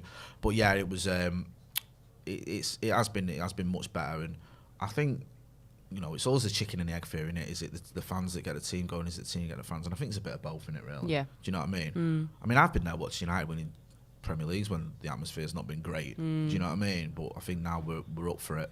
And I think the one good thing is after the last season where it was abysmal, you're having this season, and it's like it gives everyone a bit of a lift, and you're like, you know what? because I've experienced such, horrors last season. It makes this season even better. Yeah. Someone You're in here. this is a bit of a... I just got the vibe they were. No, they did look like they were in there. Aidan Lamb says, look at Mehdi Taremi's goal record. He'd be perfect as a cheap option for January. Why does everyone keep saying He had a great Taremi? World Cup for Iran. He's 30. Scoring against England. No, not having that one. Thought we didn't want to sign a 30-year-old. We need to sign a young... Obviously, people have borderline forgotten about Benjamin Sesko as well, but, like, he didn't join us and then he went to, was it Salzburg he got to? I might be wrong. You're the guy that I rely on. But he's not actually played that well. So it's been a bit of a... Yes, RB Salzburg, you're right. And he's done okay, fine. Yeah, 7 goals in 25, He's only 19. He's only 19. He's more of a potential aspect, but I think he's going to cost an absolute fortune. And judging by the way that a lot of the teams have been operating, especially Chelsea and Todd Bowley, I wouldn't be surprised if they try and sign him. Todd Bowley's lost the plot. Yeah. Right. He's just playing. He don't care. He's just playing Championship manager. No, but what he is, because they're doing a lot of those signings where they've watched everyone that's played well in the World Cup. They've been linked to. Yeah. So they've just got. They've gone. They might have been here. He's just thinking how many players can add and it will eventually click, kind of thing. Is Alexia? Alexia, I've sent you something. There's our mates at the ground giving us some pictures, so I'll forward them on to you. Okay, now I'm not tracking him now. What does that mean?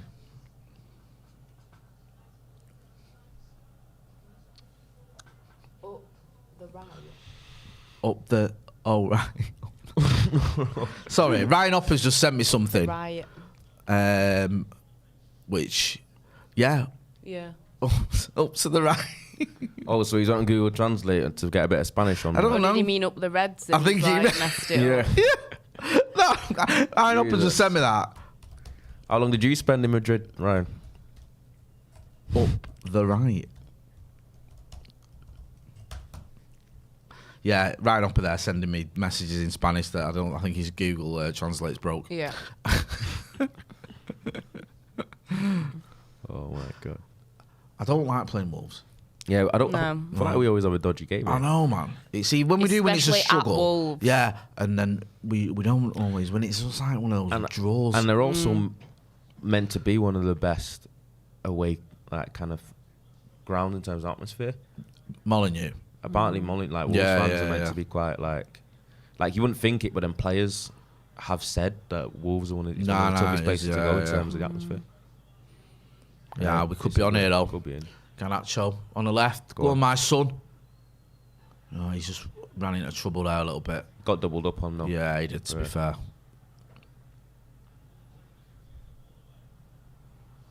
Careful. Well played, you. That's good defending, Let's innit? start getting Shaldini shots. Oh, God, don't. Roberto Carlos. Right. That went well, didn't it, in the Euros when everyone was calling that? And I think as soon as he started getting called, 4 out of 10 season for us. Yeah, I think as soon as he got called that, he went awful. Like a curse. It was so weird, those Euros, because it was like everyone came back, no matter whether you had a stinker or you were mint, and was awful for United. Yeah. Like Maguire and Shaw had good Euros and were terrible for us. Rashford and Sancho didn't have good Euros and were pretty terrible for us. It was just like, it didn't matter. Yeah, the penalty misses. But it was like players even for different clubs as well, wasn't it? Because like Kane was pretty bad when he came back. Pickford it was pretty weird. terrible. It was just something There's like, quite I a don't few know what it names was. on It there. just seemed to, I Some think, weird curse. just mentally drained a lot of players as well, which, you know, especially with the expectation with England, especially, you know, you can understand that. Wolves counter-attacking here now. No, he looked to half a yard slow there, Malacio. He's usually quite nippy, isn't he? Trying to work an opening here, Wolves. United have got the numbers back. Got back in our shape a little. Hit that like button if you're watching. Give us a like. Alex Poxon says United are so much better without Cristiano Ronaldo. I think we've established that this season, haven't we? Really, I know he's left now, but he was pretty much surplus to requirements anyway, wasn't he? Yeah. Ooh. Look, the famous Aaron Wan-Bissaka slide tackle. He's trademarked that, hasn't he? Yeah. Hey, seriously. What have you made of Wan-Bissaka? Because he looked like his United career was over about a month ago. Couldn't get on the bench. Was not. I think at one point when Delo was suspended, I think he went for Ten Hag went for Malacia at right back rather than playing Wan-Bissaka, and everyone just thought, well, this is over. He's going to go in January, which to be fair, he still might. But his last few games, he's played very well, I thought. Yeah, he has. We had a discussion before you came about Wan-Bissaka, about the fact that he's been really good in the past 2 games, but we need to see it over a sustained period because obviously the larger sample size we do have is of him not being good enough. Yeah. What do you make? Because it's been a weird career, I think, around Wan-Bissaka, because the first season I thought he actually had a good season. Yeah. I think people try and rewrite history with a player. It's like when Maguire's awful, people go, he's never been good for United. Well, he has. Yeah. But I think Wan-Bissaka had a good season, first season. Second season, a few warning signs, especially going forward and keeping possession. Third season, disastrous. Yeah. So it has been a mixed bag. It's not like he's not. I don't know. It's weird. Do you think he's got it in him? Is what I'm driving at. To play for Manchester United. I think so, and I think it's good to have the difference between a player like Delo and a player like Wan-Bissaka. They are different, and I think it's good to have that diversity when it comes to that. Having those different options, but it's like I was saying. For him, he was brought in, and there was a lot of expectation on him. But it's not really happened. And I think if he does get a phone call in January to move, I feel like he probably would, because if you've been brought in, and I think he was expecting to be, after his first season, like starting week in, week out, that's not happening. Yeah. There's competition. Fair enough, he's living up to it at the moment and he's competing, but maybe you don't want to, and maybe if a call comes from a club that's maybe, not on the same level as United, a little bit further down, there's talk of, Crystal Palace again and, different stuff like that. Will he decide to just, cut his losses, or does he actually want to stay and fight it out? I'm not too sure, but I like having him. I wouldn't be angry if we kept him. No, I understand that. And I hear that about Palace. And maybe even, there's a little bit of homesickness there comes in, or something mentally, you just rather be back in London. I don't know. I'm just going to see if this gets dealt with. Jay Frisconi in the super chat says, hello Paddock, great show as always, and I'd like to wish the whole crew of the best fan channel in the world a happy new year. It look forward to an exciting, eventful and exciting 2023. I just couldn't get a touch there. He's in! Oh no! What's going on there? Anthony, what are you doing? Why didn't Anthony go for that then? That was weird. That Garnacho went through, and then it looked poor finish, but I don't know. I thought Anthony could have got in there then, but he didn't seem to want to know. Does he score or not? Does he not want to score?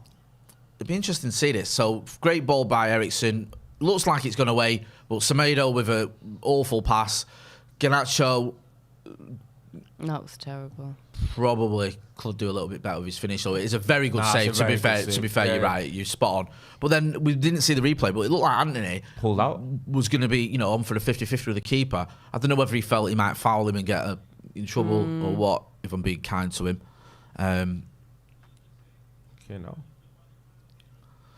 Yeah.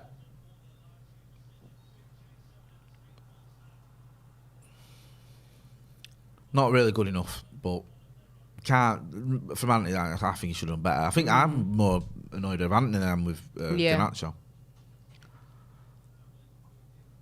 A few question marks around Anthony recently, which is a bit bizarre because he's only a new signing. He's only scored 3 goals for us.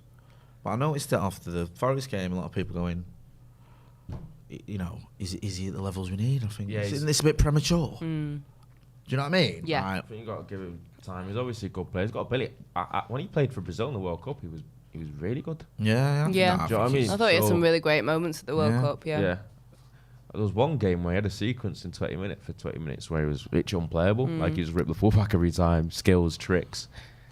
Maybe I don't know if he feels a bit less expressive for United, but I definitely think he's shown bits. But obviously, I think people would want his output to improve for obviously his cost. But he did score in the first. That's such a Man United thing. Yeah, he did score. We overpaid for him, so it's not his fault. So now people expect him to do things that. And he is young. He is. He's only what? He's only 22, so he's like. And you know, for some people, you can't expect everybody to.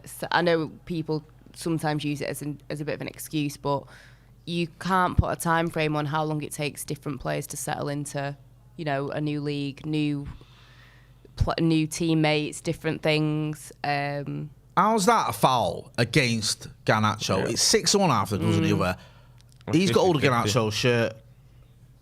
And that's 50-50. Yeah, that. it's the ultimate 50-50, and he's given it a foul against Garnacho. Pathetic refereeing. Lopetegui wearing a turtleneck. Are you a fan of that, Ange, for the manager? I like the brown coordination with the shoes and the jumper. I think there's a bit of that there's coordination. I'm not so sure. That was a look. I need to get another look at it. I think he was at me a bit there. Who? Who was that in you? From my turtleneck that I wore.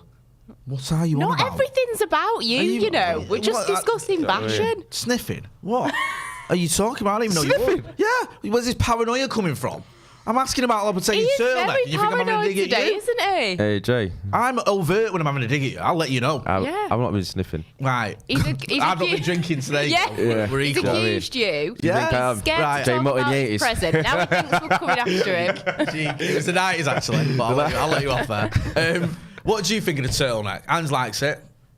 I think it's smart. Yeah. I didn't know you'd wore one. I can't remember Keeps that. your neck warm. No. Well, really, Jay, what you should do is memorise every outfit he wears, write it in your diary at night, so that I feel like we're some sort of married couple. Like, you don't remember anything I wear, do you? Yeah, you don't, man. Hey, Jay, you look just don't care anymore. Jay, how long have we been together? I know. Tier 1. Hey, do you know what I mean? We need to bring that back in January as well. Tier 1, we've got some guests lined up, so we'll be bringing that back because it's been a while. We just didn't want to do it, you know, without something to talk about. And now there is something to talk about because the transfer window's open. I feel like it might be more outs than ins, though. In Jan, for us. Pains me to say. I think the most we can hope for is a loan. I think there's a lot more in the João Felix thing than we would probably want. I think he's not a traditional number 9. I think it cost a lot, and I think 6 months is probably the most we get out of him. It'd be very much a... what sort of role did Dusan Tadic play for Ajax under Tadic? I think he has played that false 9 role before, but I think a majority of Tadic's best play came as a left winger when he was on the left and Anthony was on the right. Right, okay. But obviously he would tuck in a little bit more and Anthony would hold the width. But I think Ten Hag's philosophy does rather his number 9 being a little bit more of a focal point. Okay. Because obviously he had Sebastian Haller twice. Yeah. Which was probably more the profile of striker he'd want. And I think it's the one we need. I remember when I did a bit of research for Steve, like, I think United have attempted only the second least amount of crosses in the league, and I don't know whether that's because we don't have a traditional 9, so I don't think we cross the ball as much. I think we get into those areas. Yeah, but I don't think but that could also be the fact the kind of wingers we have, or maybe our fullbacks aren't that progressive. They don't go forward and with crosses in. But I think maybe they'd do that more if they had someone that they could target in there. Yeah, we've seen Marcus get on into a couple of things. You're right. We haven't got that kind of player. Especially now since Ronnie's gone, he was like that was his thing, wasn't it? Yeah, that was something he still had left. He still had that in the box movement. He was still sharp, but I think even that started to go a little bit. But striker wise, I think we need more traditional. Are you on board with the João Felix? Would you actually like to see that happen, or would you? I think with João Felix, he's one of them.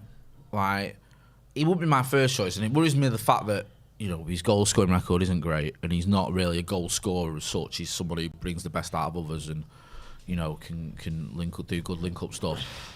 My worry is this over reliance I think we've got on, especially Marcus for goals. Like, because Martial can score goals, but he's injured a lot. Yeah. Then you're bringing in Felix if you do bring him in, but he's not really a goal scorer. Bruno Fernandes doesn't really put up big numbers anymore. Yeah. Like, who's getting the goals there? Who's doing the heavy lifting? Do you know what I mean? Like, Are we in it? Yeah, I think we could be in here. Oh. Anthony is another one. Like, he's not someone who I'd expect to get double figures in the Premier League in goals. I know he's got a few already. He was never that prolific. That's what I mean. Goals. He's not. Yeah. And that's my only concern is I look at it and I go, okay, if we are gonna, you know, get back to the top, where are the goals coming from? Do you know what I mean? What do you reckon, Yeah. Ange? Because you've seen more of João Felix than I have. What do you reckon? No, I totally agree. That's the same concern that I've got in that if we're bringing somebody in, I think for how many years now have we been lacking somebody that is proficient and reliable in front of goal? It's been, I can't even think about how many years it's been now where we've had, like you say, I don't think it's right to put the pressure on players like Rashford. And I think obviously when we brought in Ronaldo, in my head that was kind of like a stopgap kind of thing of somebody that we thought and we expected would be that person to bridge that gap and bring us at least a good solid amount of goals. And now is the time where we really have got to find that person because it's been going on for far too long. That was terrible from Anthony. Sorry to No. insult you then, Ange. He needs to stop doing that, Anthony. He did it the other night. I'm not saying he's, not good enough for anything but he like just that. needs to be more careful. He's just that wasn't creating drama. That wasn't a great pass from Malacia. No, and they're in here. Great tackle. Aaron Wan-Bissaka doing what he does best. Jesus. I thought he was in there. I thought he was going to make that ball to Garnacho was going to get through. I feel like that's more of a situation where you hold on to the ball and try and see. Oh, nick it. No, you're never going to get that, Bruno. No, mate, Yeah, let it go, mate. This is what Matheus Nunes is good at, man. Oh, no. That's a pass back. Wolves have been a lot better on the ball than us. They've been quite dangerous as well. Who's They've this gone kid for running through here? Matheus Nunes. Yeah, he did well now. Apparently, a couple of years ago, Pep said Matheus Nunes could end up being the best midfielder in the world, and then he's ended up at Wolves.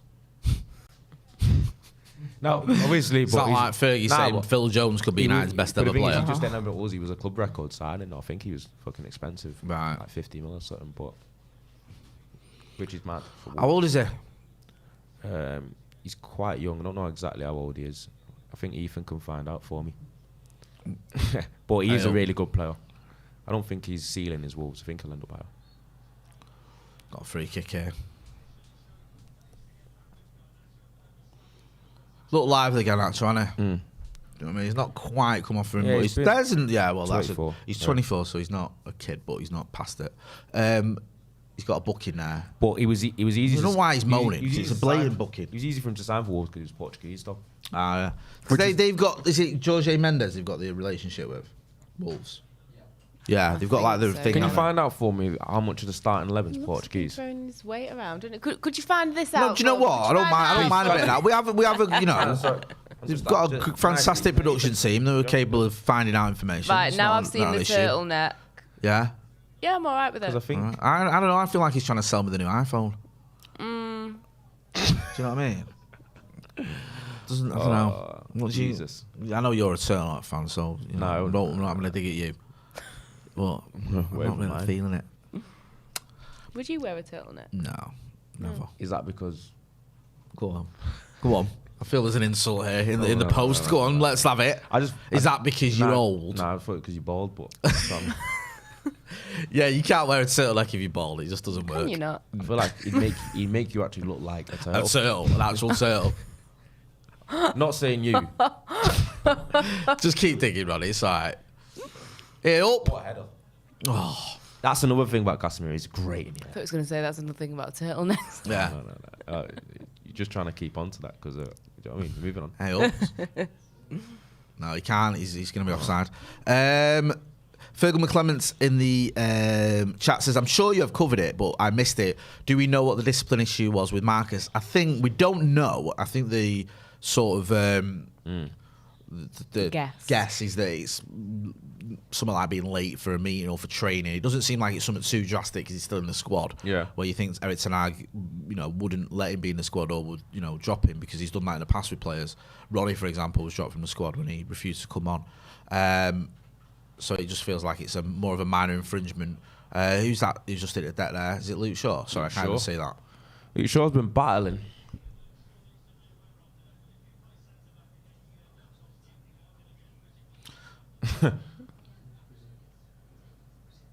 You missed him, but the intent was there. Let's have a look here from this other angle. He's caught him, not, hasn't he? He has caught him. He's caught him on the inside of his leg. Yeah. To be fair, Costa doesn't really look like his age much, but he struck me as someone that was always a lot older than he He looks about 47. He does, innit? And he's looked like that for about 10 years. How old actually is he? Let's have a look. I think he's probably younger than you actually even think. I think he's only like 32, 33. I'm going 35. You're going 35, you're going 32. He's 34. Oh, jeez. So There's 6 Portuguese players in the starting 11, but they probably Shows have even that more than connection, on the doesn't bench. Jeez. yeah, I remember I was over in Brazil for the World Cup. I went to the Spain-Holland game. Costa was getting pellers. They ate him over there because he's part Brazilian, innit? Yeah. And he chose to play for Spain. Costa. Yeah. So like, and this was a time when they could have done with him, Brazil. Because Oh, yeah, they needed a striker. yeah, they had like Yeah. Fred, not our Fred, the other Fred up front, and Yeah. someone else. It wasn't a great Brazil team, and they ended up getting battered, didn't they, off Germany 7-1 was it, or whatever it was. So he's been blamed for that. But he was born in course. Brazil, Yeah. and then moved to Spain, and then played for Spain. As he was qualified for their national team and chose to play for him. Yeah. And the Brazilian fans were like, because obviously, even though it wasn't a Brazil game. Oh, yeah, we're in it. Oh, Oh, that great is a great tackle. tackle. That is a fantastic tackle from the Wolves lad there, Collins. I think, Martial was I think in there. if Martial goes with his right foot, though, then he doesn't get a chance to get in. But Collins is a great centre-half. Yeah. But I feel like he could have went with his right foot instead of his left there. Maybe he got it. Do you know what I mean? I think if he goes with his right foot, he doesn't get in. Was he in the 2010 team for Spain? Yeah. Was he in the what, sorry? The 2010 team for Spain. When Costa? They won yeah. In South Africa? When they won the World Cup. Oh, right, sorry. I don't think he was. Let me have a look. No, he made his debut. He actually played 2 games for Brazil, but it must have been friendlies because he was eligible for Spain. So he played his first game for Spain in 2014. Oh, right. So it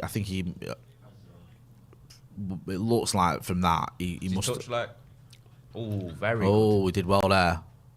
And he's fashioned an opening out of that. Oh, not Nunes. No, yeah. Oh, you thought I think Nunes that was from Nestling. 10 yards Neves, out. Yeah, Neves. That looked like it was Nestling, though. Good block. Nunes, sorry, Neves, yeah. I was going straight out there, but still, good block.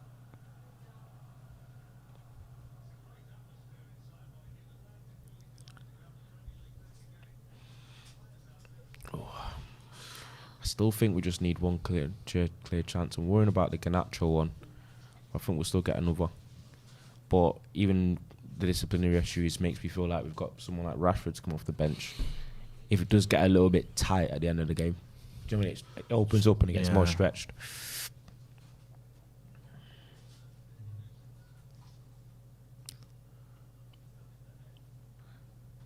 I've got to start, but I don't want to say it before this. Go on, wait, I mean. Yeah. You're right. Well, Wolves are the only team in the Premier League that haven't scored from a set piece this season. Really? Yeah. So that's probably kiss of death. Yeah. It was us and them before Rashford's one. Right. Yeah. Weird. Michael's at set pieces. Yeah, with the Brazil thing with Costa, this is what Scolari said, because Costa played a couple of friendlies for Brazil and then requested to join the Spanish Football Federation to play for Spain.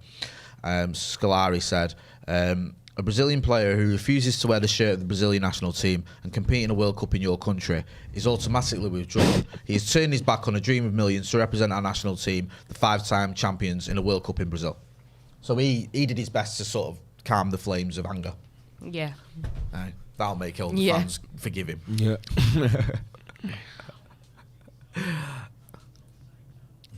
So half an hour gone. Do you reckon game's even, or do you reckon we should have nicked it? I feel like it's been open at times, but I think if we don't take our chances, I think Wolves will start gaining confidence and the crowd will get more and more into it. Yeah, we need to I think sort it's pretty of get even going so here. far. But Yeah. I don't want to go on about this Costa thing, but the You're plot enjoying thickens. this, I aren't am. you? You're just laughing at me with yourself, and I was The Brazilian Football Federation judicial director says the chairman told me that Costa has proved he's not fit to be part of the Scolari family, that he would contaminate the family Mafia. because he's not committed to Brazil but to sounds like Spain. He rejected his Brazilian citizenship. He told me from now on, Costa is persona non grata at the national team, and the players themselves wouldn't welcome him because of that episode. wow, that's got like mafia tones, like hasn't it? He's not part of the family. sounded a bit like a cartel. It does, Yeah. doesn't it? Like, he's no longer part of the Scolari family. Do you know what I mean? He's contaminated it. Do you think he's ever gone back to Brazil since? I I feel don't like know. he wouldn't be welcome, He's would a bit he? scary. Yeah, like it's proper gone. Like you said, mafioso or cartels. I don't think they'd do anything to him, but you might have to pay a fee. The fans were raging. Some of the I chants feel like were it'd horrible be as well. ages, like like getting through like security and customs just a and stuff. random They'd proper check. take the Internal time with him, wouldn't examination. they? Yeah, Yeah. Oh, and One of sorry, his bags would your defo luggage get has ended lost. up in Yeah. Iceland, yeah. which is just a random. Don't know what happened to your mistake. bag, mate. Yeah. Sorry about that. Jay Frasconi in the super chat says, with the possible sale, club sale, I think we'll do very little for a striker now. A loan at best, but with new owners, they could go to the wall in the summer. I won't be surprised to see links to Mbappe. Ronnie, are we getting Mbappe? Yeah. There you go. There you go. I don't argue with Ronaldo Brown. He says we're getting Mbappe. Tier we're A getting sauce. Mbappe. Tier A sauce. Yeah, not even tier 1, tier A. Tier 8. Tier A. Yeah. A. Hey. That's above 1. Do you think we're going to get Kylian Mbappe? Standard, yeah. Well, there you go then. No problem. I agree. You know, Yeah, he'll be why great not? he'll be great off the bench when Rashford gets tired. Yeah, exactly, Yeah. man. Do you know what I mean? And he's trying to work something and just no, he's lost out. 3 people in the box. I think he should have just got half a yard and whipped that. That's why I said the crosses thing might be more like our winger styles rather than anything else, to be honest. Is there? I don't know if there was any talk before the game. I've not heard anything. What's the latest with Jadon Sancho? Do we know I anything? thought he was going to say with Mbappe. No, I mean, I was going to say, look, you know. Are people saying that he's back from Holland? right. So he's not in the squad. But I he's saw back, obviously something not in the squad, comments, but I don't know. Obviously, I don't know if that's true or Yeah, not. because it's been a bit like it's been like 8 weeks now, hasn't it? or something? Yeah. Yeah. Where is So he? it has gone on quite a while. Now I don't mind that if it gets him where he needs to be to play Yeah. for Manchester United. You know, there's nothing terrible about that. But you do want it to sort of be dealt with in a way that it's It's a doesn't drag very- on and on and on. I Just an can't sugarcoat update. the fact it's a very concerning situation.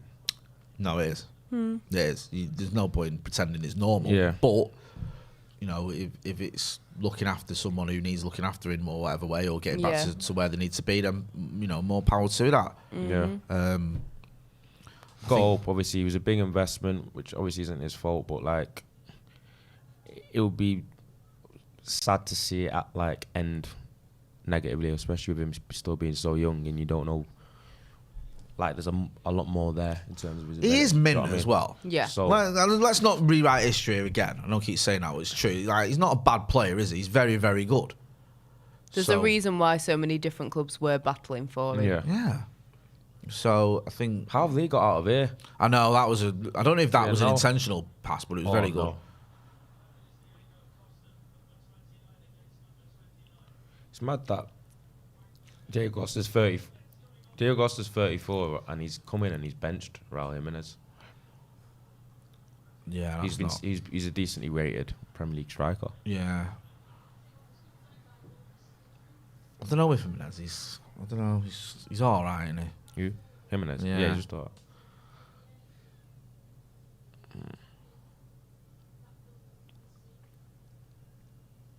I think we need a goal or we need something before our time. I think we've gone a little bit flat. It looked like Marcel was shouting at Garnacho then. Yeah, I think a couple of players haven't looked happy with Garnacho. I think Wenger wasn't happy with him before, Casemiro. That's what happens when you're a youngster, though. Yeah. Yeah. Right, yeah, he's on Get the ball around now. him.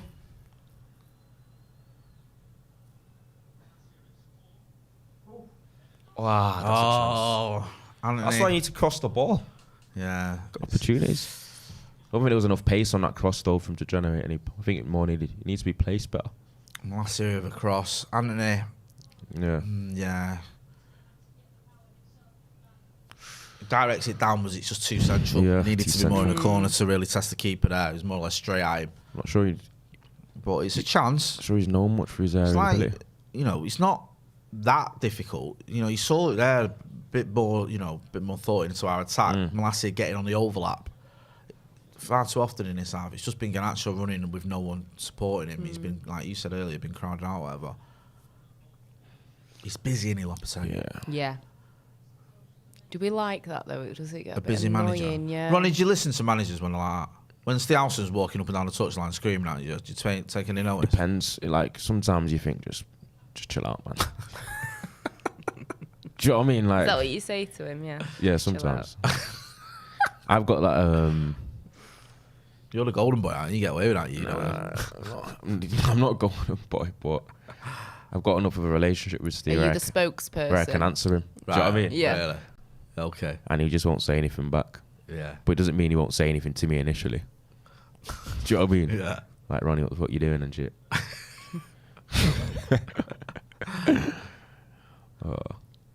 You know, Moston Brook, low block. Then. Well, don't, mate. You've already almost give the other one away. There's certain things we don't repeat publicly on this channel. Some of the madness that's Steve come out of that, lads. single-handedly made Moston Brook famous. I know. A Saturday team. Hey. Been Yeah, suckered. I hear what you're saying here with United. It just feels like, I don't know, Yeah, it's a bit flat. lost a little bit of spark.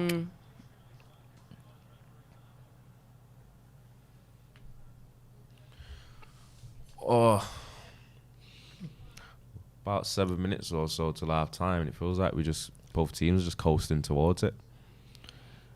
It's always, when you play Wolves away, you're always thinking of a boring, low-scoring game where it's either This is what I mean. We or- don't, you know, it's annoying that Marcus has done whatever he's done because we don't need to be hampering ourselves anymore. Because Garnacho has Which been, we have done, haven't we? Yeah. We're taking our top goal scorer out who's on fire because he's been bloody late for a meeting. Yeah, or whatever. Garnacho. Yeah, So I'm not blaming the manager, but it's just annoying. yeah, he sets precedent. Garnacho's Yeah, but been it's what I lively, mean, but Marcus should know I better. think a lot of the situations that Garnacho's found himself in, the form Rashford's been in, he could have been more dangerous or effective in those. Yeah. But as I said, I think you can get most of your space down the sides against the fullbacks with these. And I think in the second half, if it's still 0-0, I think Wolves will be a little bit more ambitious with the fans pushing them on.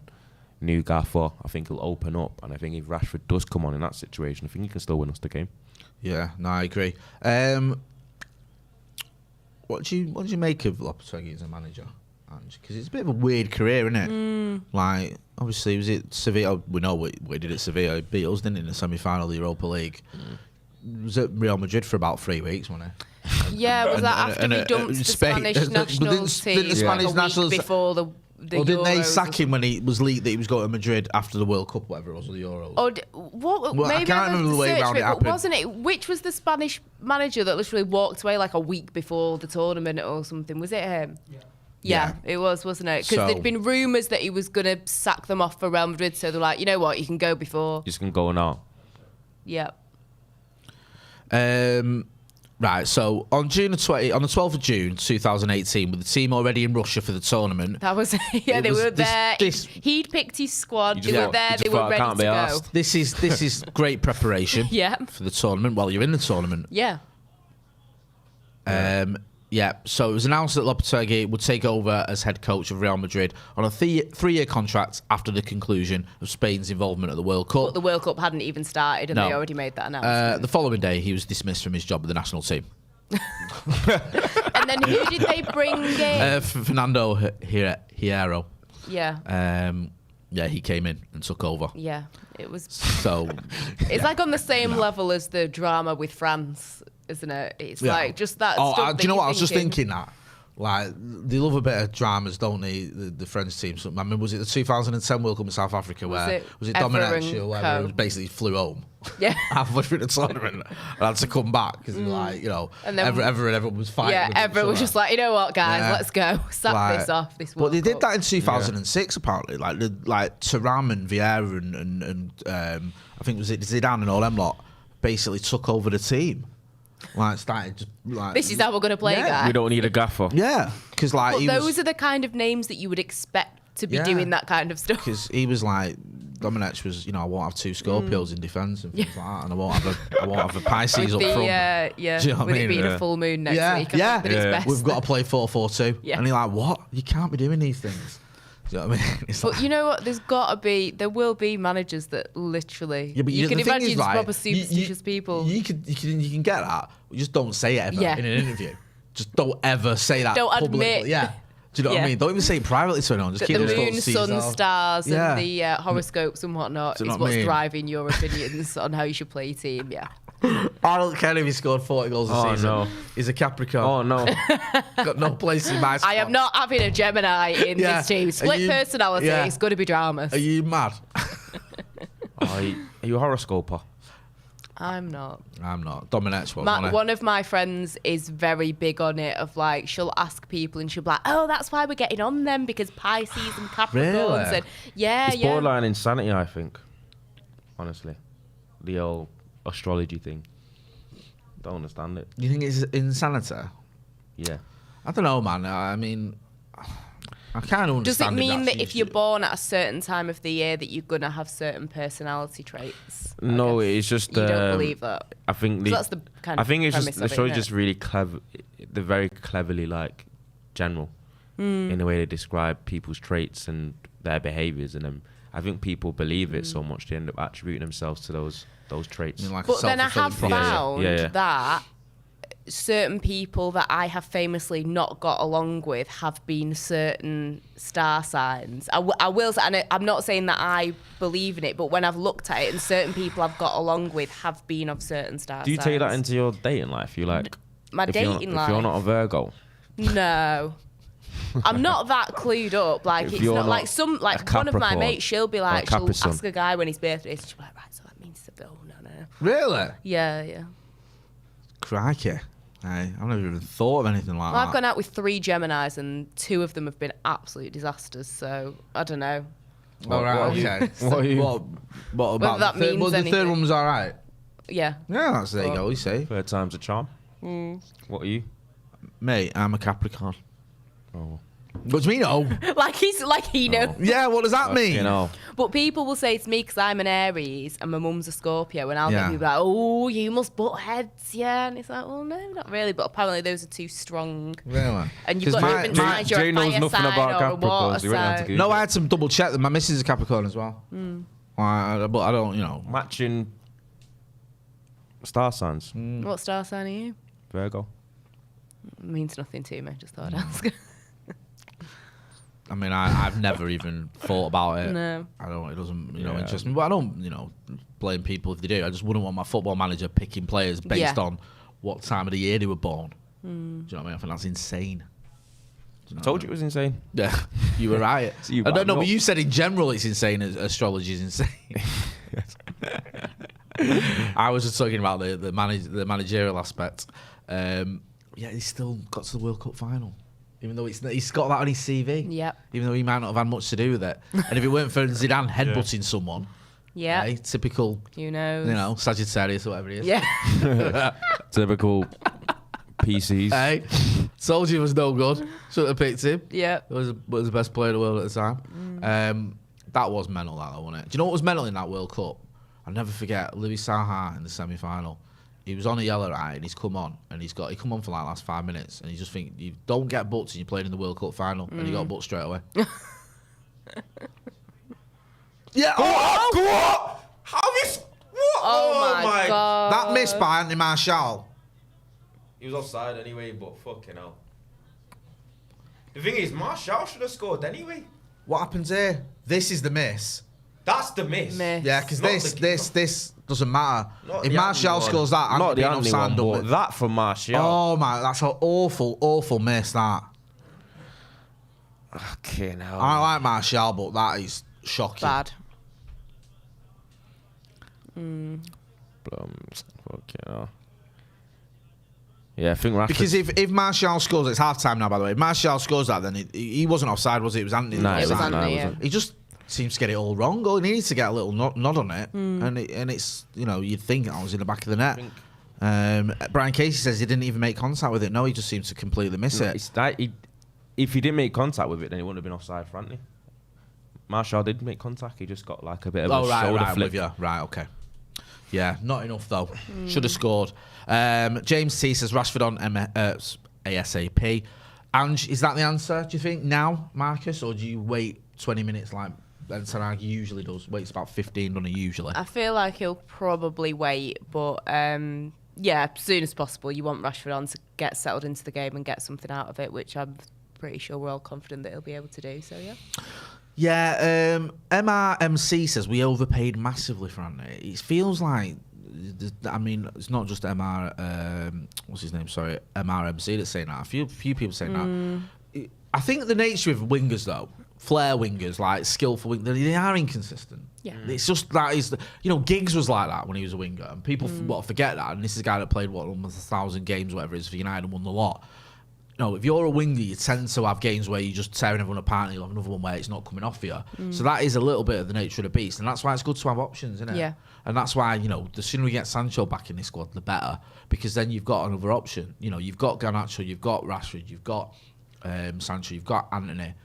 Then it's not like all of them are going to play. Yeah. And like City do it, don't they? They rotate. You had Mahrez. Last season you had Mahrez, Sterling, Jesus. Fraud Grealish. Yeah, all sort of operating in similar positions, all playing about 30 games in a season, 30-odd games a season. So, I don't think it's too sort of drastic that he's not that consistent. Yeah, I'm a Martial guy as well, but he's not played well today.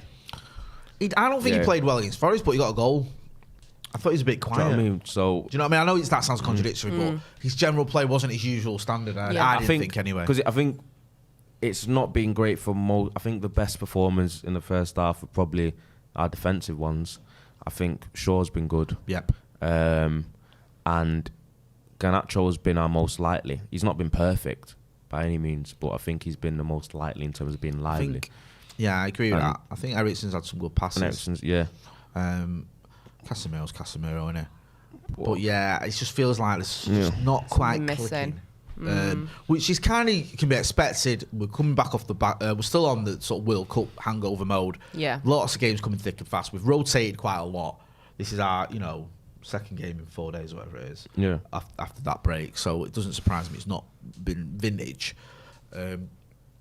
But we have got our top scorer sitting now on the bench. So hopefully he can come on and do something. The Francie Brady, who's been a member of the academy for 25 months, says can't bring Marcus Rashford on at half time. It would undermine his punishment. I don't think it would, bro. I think he's he didn't. If he start. wasn't gonna even consider him, I don't think he would have even had him on the bench. No, He'd have just said. I don't know if you can look too much into it, but we saw footage of it. Looked like he was warming up. So Why would you even put him on the bench if you weren't even going to consider him?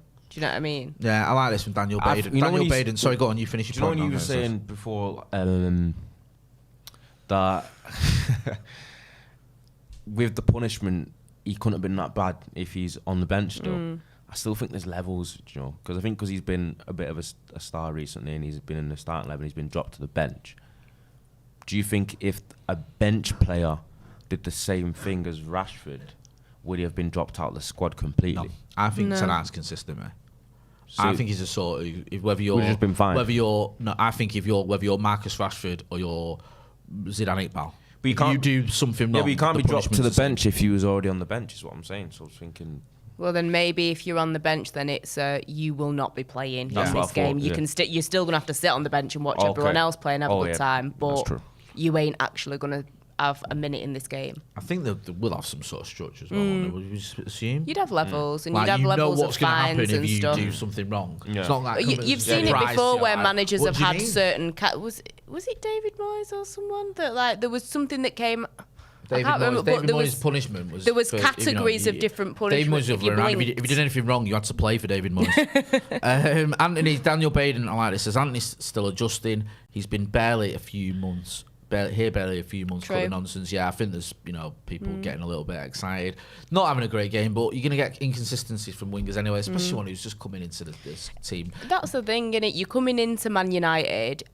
Yeah, fair enough. It's not a change with your manager, but you're playing with different players. There's different expectations. There's loads of different things going on. You've also got the dramas that have been going on. Then suddenly you've got to drop all that and go and play for your nation. Then suddenly you're back and you've got to get back on this Man United train. For some people, they can't just. It's not like a light switch for everyone, and it might take them a minute. No, it will do. I think I think we're jumping the gun a little bit. I don't get it, right? I think one thing we should know, I've seen so many times over the years as United fans, is getting behind players, giving them chance, new signings or players that have just come through the academy or whatever. Just I get it if someone's been here for years and they're just not good enough, or they're just having shocker after shocker. But you've seen players like, Andy Cole's one of the best strikers I've ever seen. It took him time to adjust to Manchester United. Yeah. Do you know what I mean? It took him probably a season or two before he hit the levels that you associate with him, or the levels that he was famous for. But he was mint for United. But those first couple of seasons wasn't quite as good as he'd been, because he was adjusting to a new style, a new team. bit more pressure, whatever, and then was unreal. Some players just take a little time, don't they? Do you know what I mean, to settle in? Ronnie was a kid when he came in. And I remember, always one step over too many, and he's too soft for the Premier League, and he's never going to cut it. And that was the things that people were saying. I think you should get 18 months, and then you can start to cast judgment. Depending on your age, Because you can also have someone that comes in setting the house on fire basically for the first 18 months and then fall off. So it depends, depends what you'd rather. People even said that, I wouldn't say falling off, but even with Bruno. Like when Bruno first came in, that first 6 months, it was like, oh my God, who is this guy? And then there's been times where we've seen Bruno not really giving that same level of performance. Not that he's dropped off, but it can happen in different ways, can't it? Bruno's numbers were so ridiculous. Oh, it was when insane. he first came in. You cannot maintain that if you're, especially when you're not a striker. As maybe you're a striker, but for a midfielder, and now we see him play more as an 8 than a 10. Yeah. It was. You're right, and it was like people saying, no, he's gonna. At one point it was either a goal or an assist every game. Yeah. And I think his record not that far off it still, but it's difficult to keep that up. Resonating silence in the super chat says we miss Short and Delo on the wings. Maguire for Malacia makes the most sense. That's an interesting moment. Would you go with that? Move Shaw over to the left back position so he can get down that left hand side, or do you think Malacia can still do a job there? We saw that one good cross, I think, from Malacia. Well, it took a bit of a deflection, but it got there. I'm happy seeing Malacia having a chance in that position and giving him that opportunity. I'm not that concerned that I think, oh my God, we need Luke Shaw immediately. But yeah, I can understand why people are maybe missing him in that position. Yeah, I understand it. The Rhythm Doctor says, great night last night, Jay. Loved meeting you. Thanks for your support. Great to meet you guys over there in Dublin. We did a live event in Dublin. Myself, Joe Smith, Adam McCullough, Stephen Housen, and Brian McClare joined us as well. It was just a great night. Such a top buzz, and everyone, it was a great to see a good crowd there, and everyone getting on and enjoying it, enjoying themselves. Lee Keybum, sorry, just a super chat, nothing in it, but thanks for your support. Is it all just like, we're looking at it now and you're going, it's just a matter of time before he brings on Marcus Rashford? It just seems like the most obvious one. Yeah. It's like, sometimes you don't want to overthink it, do you? You go, it's right there in front of you, your top scorer, we're not really clicking up front. Yeah. He's been banging him in. Did we just, you know what I mean? It's just get him on. Yeah, I mean, I think he's obviously made his point in the first half in that he has not started the game. He's on the bench. But like I say, I think he would have been at home if you definitely wasn't going to play him. So I think, he needs to be on. We need to cut our losses. The last thing we need is something... I've just realised that super chat. Sorry, I've had a long night. I've had a flight, a whole 40 minutes. He nearly ended up in Poland. He's been all over the globe at this point. I didn't even clock that. Yeah, it's a really good one, that. I had to have people in the chat telling me it as well, man. I was like, what are you on about? Yeah. So Bias Water says, Jay, you've just been done. Lee Key Bum, say it slowly. I get it now. Thank you. To be fair, it could have been a lot worse. That I was panicking and I thought, oh my God, what was said? Matthew Free says, how did Jay get back from Dublin so quick? I'd say I got back. I had to get up at 5 o'clock this morning. So that's why Leaky Bum's done me. That sounded worse, didn't it? Yeah. Ahmed Hassan says, Happy New Year. It's 2023. Up the Paddock. Punch Paint says, surely there's other ways and methods of disciplining players, aside from keeping them out of the lineup. Winning matters. Rashford should have been starting, but despite all, in the Ten Hag we trust. How else are you going to punish players, though? Because to be totally honest, let's be real, I don't think fines are really going to have that much. I think you have to have a structure, don't you? You have to know as a player, in any walk of life, in whatever job you've got, if you break this rule, this is what happens. It might have been in your contracts, or Ten Hag's probably, said it to everyone. Like, look, if you're late for a meeting, you drops. If you're, if you don't turn up for training, you find a week's wages, whatever. I don't think it is going to come as a surprise, and I don't believe it'll be massively different for different players. I think we saw with Ronaldo, he refused to come off the bench, he was dropped from the squad, and he was fined, I think, as well. It was made clear what was going to happen with him. You look at it now, you've seen, I think it was Garnacho in pre-season, was late, wasn't it? Dropped from the squad. We've got reports that Rashford's coming on for the start of the second half. We'll keep you posted on that one. Yeah. But it looks like he's going to... As expected. Yeah, I mean, not really a surprise there. Makes sense. We have had a lot of the ball on that left-hand side where Marcus Rashford operates. We haven't been able to do too much with it. Obviously, Garnacho had a shot that was saved thanks to Semedo more or less playing him in. Other than that, it's not been great, has it, really? We've not tested his keeper enough, I feel, other than that one save. Yeah, definitely. Looks like Rashford's coming on second half. I think, not surprised. I think we got into a lot of areas out wide with Garnacho where he had a couple of moments, but I think Rashford would have been a bit more clinical in those areas. And with Semedo on a booking as well, I think that could be a bit of a factor. Get Rashford on and put a little bit of pressure. But I think we was crying out for him. I think we've realised what the kind of some of the spark and energy and pace that we miss when he's not playing, especially with the player he's transformed back into in the past 6 weeks. Yeah, most definitely. What have you made of Marcus this season, Ange? Because last season was I'm not going to lie to you, it was painful. As someone who loves him, I found myself having to defend him far too often. And it was a bit of a worry. I said to Joe, I think, on one of the Paddock Lives in the summer, I felt like Marcus had to have a good start to the season under 10 because I felt if he didn't start well, there'd be question marks around him, especially with a new manager who doesn't owe him anything. What have you made of the season he's having? I'm just really happy to see him back, getting towards his best and being at his best. I don't think that there's any real true Man United fan that wasn't keeping their fingers and toes crossed that this season was going to, see him bounce back. I think what he's given to the club, even though he's still so young, but what he's given to the club over the last however many years, people have criticised him for playing through injury and stuff like that. But, I'll never forget that Europa League final when he gave that kind of monologue. I think that for me was any doubt or any criticism I might have had towards him. That to me just kind of really laid it all out there as to how much this club means to him. So I'm really glad that the manager seems to have a good manager that is protecting not only him but other players in the right kind of way that I think players need protecting nowadays. I think it's been fantastic to see him maybe, not bursting on and immediately being great, but he's doing it in his own time and he's clearly doing whatever he needs to do to be back to his best.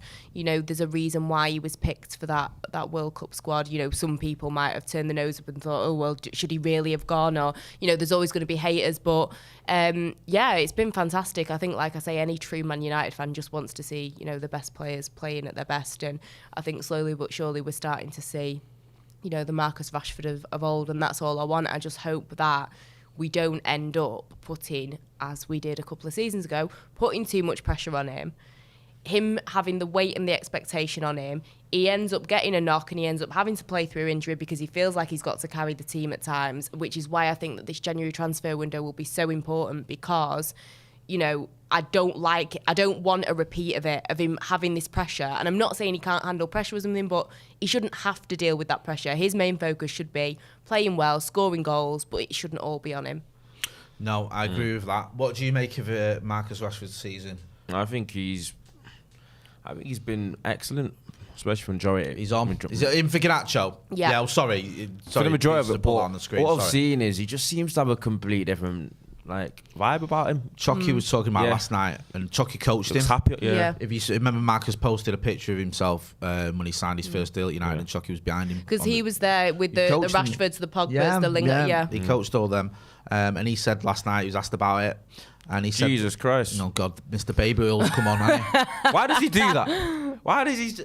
It's just performative nonsense, isn't it? It is very performative. It is proper It's like, I've invented something no one's ever thought of. It's like, see it in prison, don't you? People coating themselves in baby oil to fight the screws. Like, what are you doing? Like, what is up with you? Yeah, Adama Traore's put a lot of paper. Do you think he purposely asks for shirts to be that tight? Nah, he's just huge. Watch him now. Mr. No, I feel like they probably offer him a shirt that's a little bit bigger, and he's like, no. He's literally Mr. Olympia, I think. Yeah, so Costa's gone off and Adama Traore's come on. Career in bodybuilding next, surely. He's had a weird career, and he didn't know went to bloody Barcelona. Yeah. But It was an absolute flop. But according to him, he doesn't. Oh, he doesn't train. Yeah, he doesn't lift weights. He doesn't go gym. Yeah, he doesn't lift weights on his upper body apparently. So he just takes TRT. Put me and him in the same room. I don't lift weights either. Hey. Talking drivel. Yeah. So Adama Traore come on for Diego Costa and Marcus Rashford on for Garnacho. I just hope Traore doesn't make us eat our words now. I remember him coming on a few years ago. I think he was up against Shaw. Then he caused us a few issues. He's one of them. He's weird because he causes problems, yet doesn't. No, I'm not even going to say it. I know. But you know what I mean. I know exactly what you mean. Can United counter here is Marcus on the ball. His first bit of the action. Go on. He's on the right. Or is it? Ooh. He's going on a run. Oh, he was going on a read run there. On a run. Yeah. Jesus. What's that? It's just the way I say it. Bolton, innit? Bolton. Or is it Yorkshire? What was that? What Was that your Bolton accent? Or is it Yorkshire? Yorkshire. Reet. Oh, we were on a read run. I don't read. Sounds Scottish. What? Any good at accents, you, Ronnie? Nah, you know. Can't even do a Mancunian one.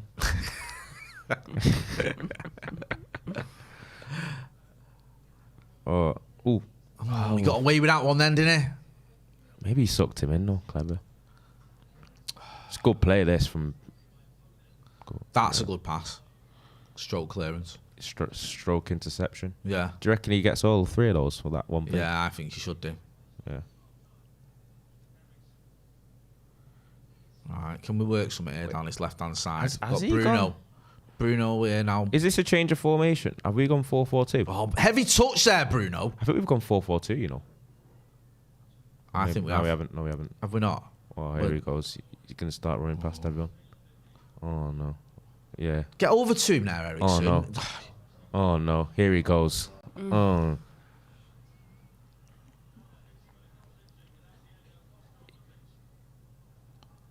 Do you know what's mad about that? He was stood 5 yards in front of Malacia, and the commentators said, now who's he going to cross it to? Because Diego Costa's not in there. He just expected him to beat him and cross it. Yeah. And he did.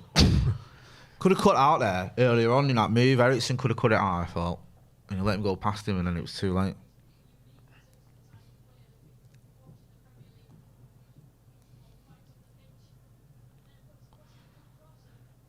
Okay, now. Look at the size of that geezer. No, I'm sorry. I want like a personal trainer. I want somebody that knows to actually sit and look at him and tell me that he don't lift weights. Like, I'm sorry. Like, I want a professional. I think he expert. lied. Can we get someone I think he in? did one of them things. You know when someone lies about something and then They think it's just not going to be taken that serious, and now it's built. So then they feel like they can't go back on it. Yeah. Do you know what I mean? I know what you mean.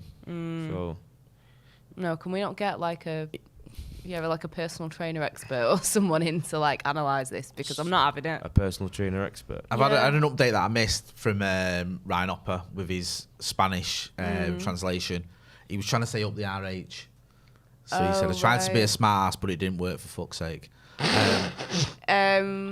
So he ended up saying up the right, which sounds sort of like some sort of Nazi rallying cry. Yeah, he needs to get what R and H is. Is it not just R and H? No, in Spanish. Obviously, there's a Spanish alphabet, isn't there? Oh, is there? Yeah. I didn't know that either. French alphabet. I just thought it was just like all the letters were the same, just in different orders. I know. I just thought they put R like is like R. I just thought they put a squiggly line above them and that. No, there's one. Yeah, because the Spanish alphabet has got an extra letter. What's the extra letter? The N with the squiggle on top. Oh. So there you go. You've learned something new today. Yeah. It's 32 letters in the Spanish alphabet. Yeah, Jay, how did you? I've just realised you did half a uni course on Spanish and you didn't know that they had an alphabet. I didn't get that far. Didn't cover that. I was going to say half a uni. I did 4 weeks of it, I think. Oh, see, I can't always remember the Spanish one. I can remember the French one because we had, like one of those really exciting teachers that wanted to teach you songs and stuff like that. And that's what we need to get for you, I think, for this Spanish Paddock teacher. Okay, now. Wish I had some water. Wish you what? Had some water? I asked for some. You didn't ask. Okay. Callum?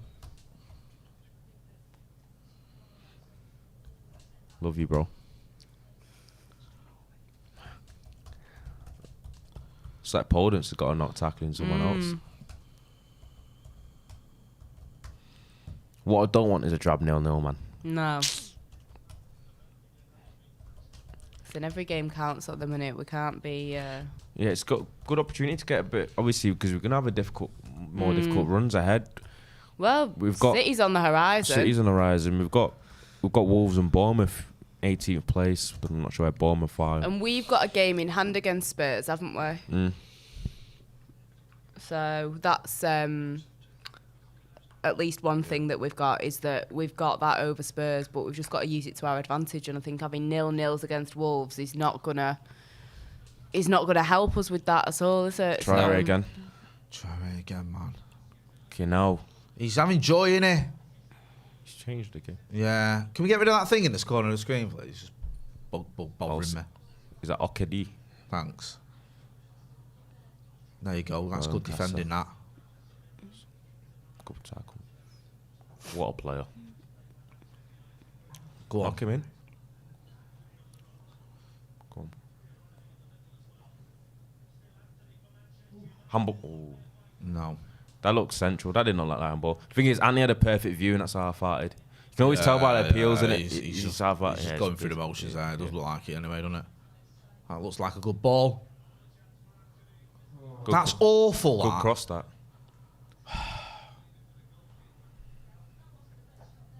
That wasn't the best shot. That has been complimentary. It's terrible. No, I think he meant shot of...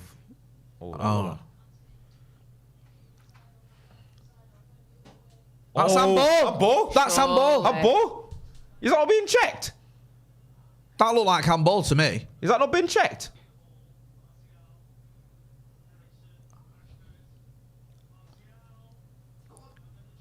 Oh. Wait, is he not? Are they not checking that? I don't think so. Is that not handball? Or am I missing something? I don't know what's going on.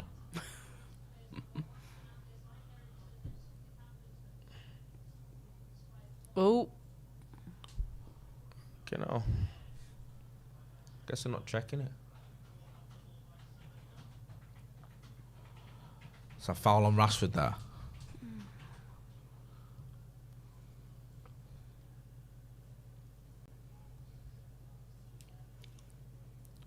Oh, God. Did you enjoy the World Cup, Jay? It was all right, yeah. The football was good, wasn't it? Yeah. Like, Semedo's on a booking as well, and he's just done that. And it was even a foul. Fuck's sake. I don't think that even got VAR'd, by the way, the handball. No. I thought it looked, I mean... Because his hand was close, but it hit his hand, and letter of the law, that's a pen.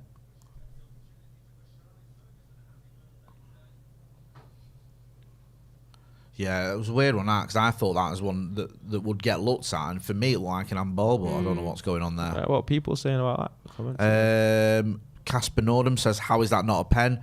The Polish wonder says, how is that not obstruction? Tom Ryan says, Anthony's stealing a living. There's a couple of negative things about Anthony, but there's also been some positive ones. People say getting off his case. BC says, get off Anthony's case, FFS.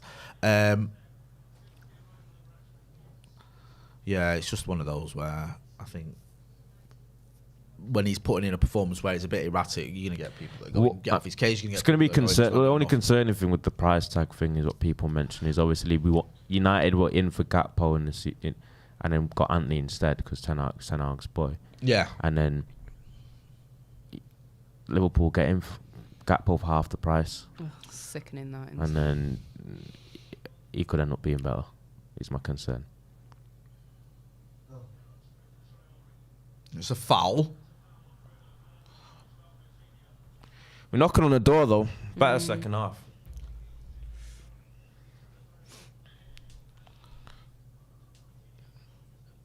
It's mad how players will do that. The foul will be given and he still complain. I know. I get it's so as clear as the day is long, Yeah. innit? It's just like... Just take the L. Yeah. Just move on. It's a foul line. There's no need for the drama. I always feel that when you find players screaming at referees, and it's like, do you think he's going to be like, oh, hang on, now that you've just screamed in my face, I'm going to change my mind. Gerrard, was it That road rage. Clattenburg, where he changed his mind? Remember? In the Everton game. Yeah. Everton fans were going mad. And when Dirk Cow did that knee-high kick and didn't even get a yellow. And then he gave, I can't remember what he gave. He gave something, and Gerrard had an argument with him, and he gave it the other way. Oh my god. Yeah. Alright, it's one of the worst performances ever. Right, I've scrolled down so I can't see anything here. Okay, good. So in case anyone tells us anything. Bruno here. Oh no, not even That's- close. It's just about landed now. I feel like I don't remember us ever getting close with our free kicks. I would have actually rather. That is just miles away. I don't I know would what's have going rather. on I there. would rather Luke Shaw take that. Yeah, I think you're right. I think the first time someone scores a free kick for us is going to be someone like that. Luke Shaw. Luke Shaw just Does he stepping ever up. take free kicks, Luke Shaw? He takes I've seen corner- him stood near him now and Takes, again. takes corners Yeah. and stuff though, so he. He's like the decoy that stands there, It's isn't like he? the sometimes? John O'Shea. John O'Shea used to stand there for free kicks, didn't he? John O'Shea. Do you remember? Okay, no. Remember the goal he scored at? Was it Ivory? Mate, his highlights reel is unbelievable. He was quite techie, weren't he?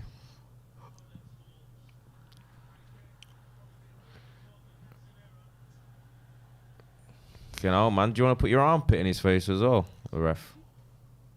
I think Luke Shaw lost it now. Cynical. He had to. I mean, I don't blame him for doing that. They were away.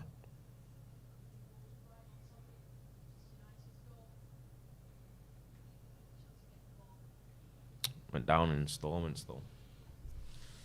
Oh, mate, he's proper busy, him and his old bench. The thing is, we've put Rashford up. We've brought Rashford on now. Like, who else could even come on and change the game? I think this is pretty much offensively as strong as we can go. I think the players that are on the pitch currently have got to do it. Yeah.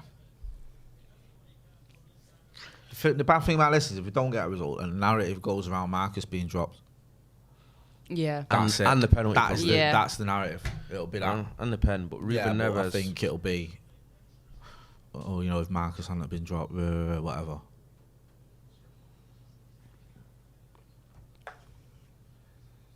Oh no. He shouldn't be beating De Gea from there anyway. Jesus. That was close. But the thing is, when do we ever get a free kick that close? It's always like boomed over or wide. But I mean, it's a very good save, Yeah. don't get me wrong, very good. I'm not disputing that. But I'd expect De Gea to save that from there because it's so far away. What are your thoughts on the De Gea rumours? What's the latest, sorry? As in that, well, there's been some whispers, hasn't there, that even in January, which obviously I cannot see happening, but that, you know, this will be his last season. Would you be sad about that? Or do you think it's Goal his time? Or I think if that's what the manager wants, I trust the manager. Do you know what I mean? I understand that he probably doesn't play a certain way that the manager likes. I think he's having a better season this season than he's had in a little while. Yeah. agreed. But yeah, I think if why is he stuck in so far? If you, what are you doing now? It's unlucky, really. He slipped. It's not his fault. Yeah. Um, So right, the guy just ran out of play. Fred coming on apparently. Fred for whom? That's an interesting one. There's a chance he brings him on for Martial, you know. I was just thinking that And because then he can go And then he put Ronaldo up. like Bruno sometimes Bruno goes on on a the like as a wide, yeah. winger, doesn't he? yeah. Like he's done that. We've a few seen him times, hasn't do that, yeah. Likes playing Bruno wide. And Martial, I've not really seen much of him this half. No. And this is what Oh, it's frustrates Christian me Eriksen, about I think him. he just said there as a commentator.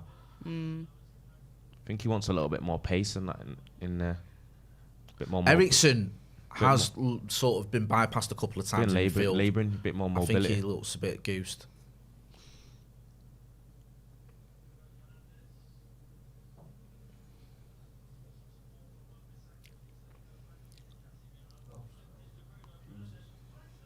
Oh. 10 yards He's offside. offside anyway. Now the flag goes up.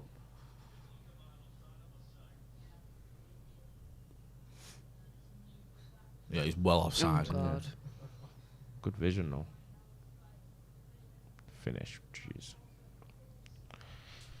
Right, hour gone. 30 minutes left. Are you actually gonna? Right, Fred. Here he comes, the goal scorer for midweek.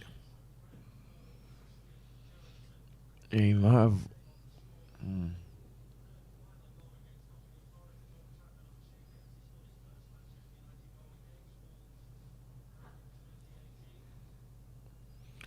It's one of these typical United Wolves games, isn't it? Do you know what I mean?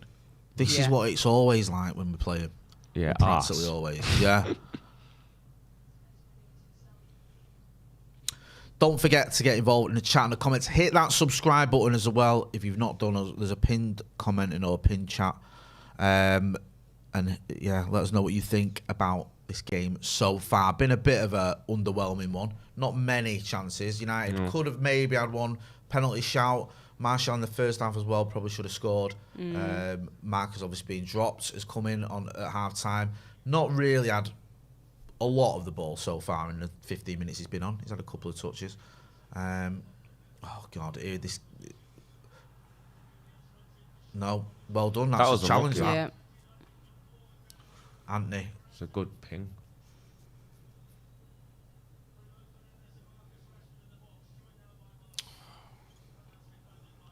It's not good enough, that.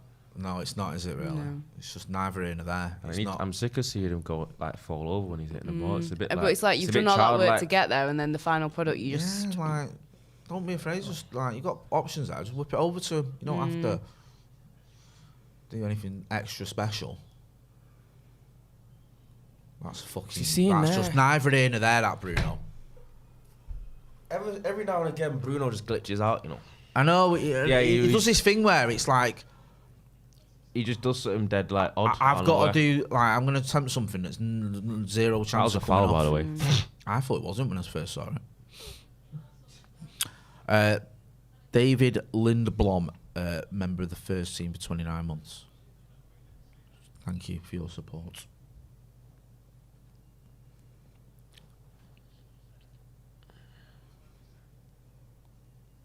Go on.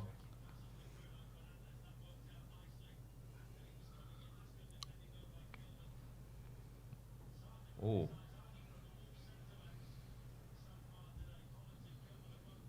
Okay, now show with the chest.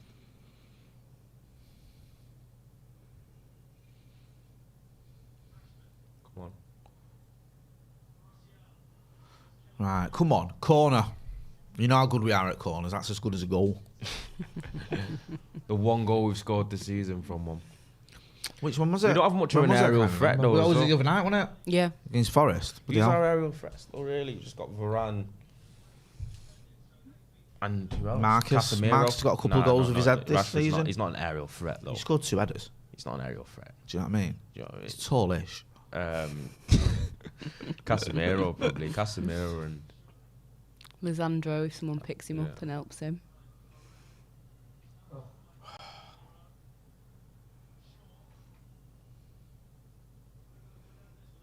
That was almost a very good cross. See it out. Let's go another corner. It looked like it was landing right on Martial's head to kick it in as well. Come on, we've got basically 30 minutes. It's so tight, that top 4 race as well at the minute, man. You can't because Newcastle are in the mix, because Arsenal are flying so high, you think they're looking good for top 4 at least. Oh! That was almost unbelievable. Wait, so Shaw's missed? He must have done, because it's not a corner.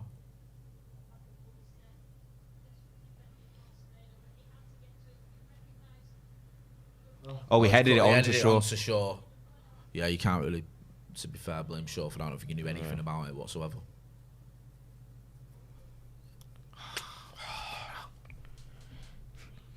He's coming off now, Semedo. Because he's probably on a booking. Yeah, he's on a booking, and he had that one with Marcus, didn't he? That was a bit of a ropey one. So Johnny's coming on for him. 25 minutes ago, I'm still thinking about that Garnacho chance. It was a good save, though, but I just don't know why Anthony pulled out.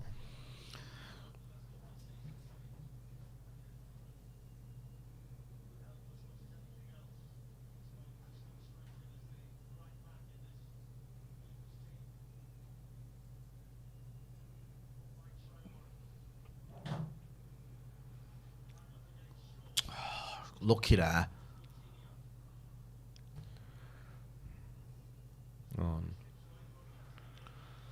Oh no.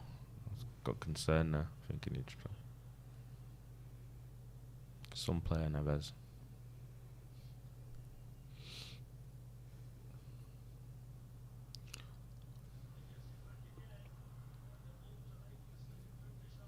Go up, Malacia.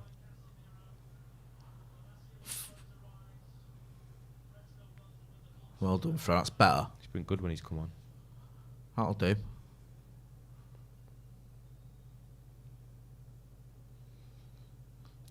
now.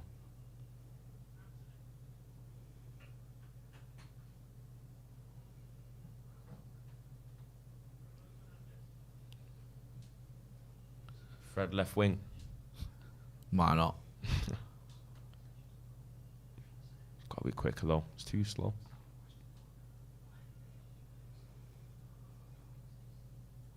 No, he wasn't ready for that. No, I think he should just get old really, rather than flick it. Ooh.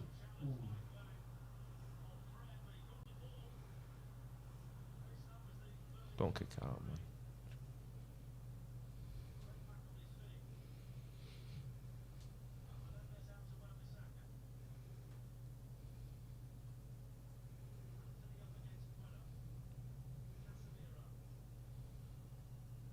No way. Oh no, miles wide.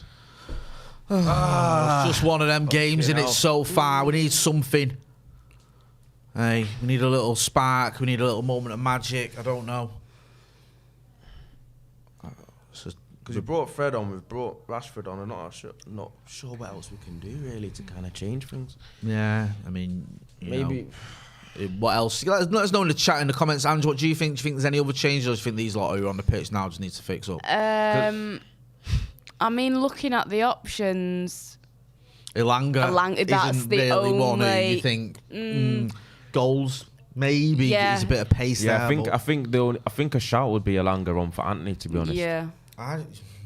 Maybe. But that's the only option that comes to mind, and it's not even an option that I'm like fully sold on. Do you know what I mean? But I feel like just more of an injection of pace. Yeah. Martial looks a bit goose to me. Yeah.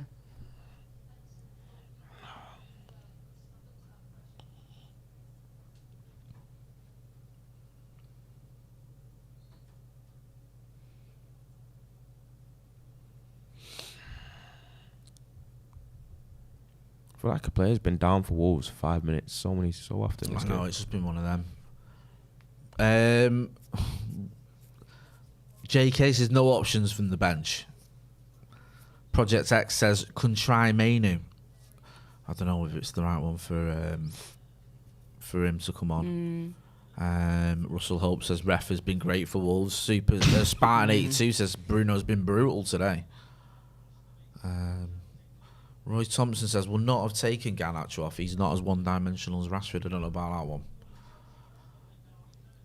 I think Garnacho was better than Anthony in the first half, but I just think it's what Greenwood used to have. It's youngster just gets taken off first usually. Yeah. Seems to be a rule, isn't it? Tim Wordabow says Harry on, push short to left back for more attack. You are losing some though from taking Shaw off left back. From, like this season, he's been other than the first. Yeah, because couple what of games, we've seen he's been last year is he's not a bit of a non-factor going forward. Yeah, like Shaw is, he's been very, very good this season at left back. Like I said, apart from the first couple of games. So yeah, I just don't know, man. I don't know. I think bringing on Maguire is just, it worries me a little bit because if something goes wrong, he's just going to get hammered. Yeah. And it's like, I don't think he can Great recover. way to end the year for him, yeah.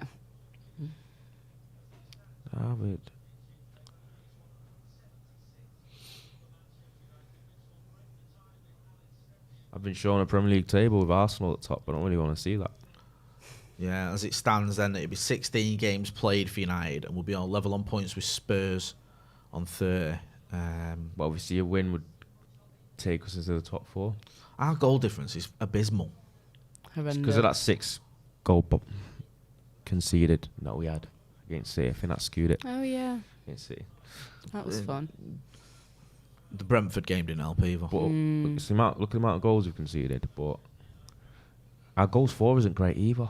Our goals for is terrible. Look at our goals for in comparison to the rest of the teams around Right, us. well, if you don't, obviously don't know what we're on about, or if you don't know what we're on about, it's United have scored 23 goals.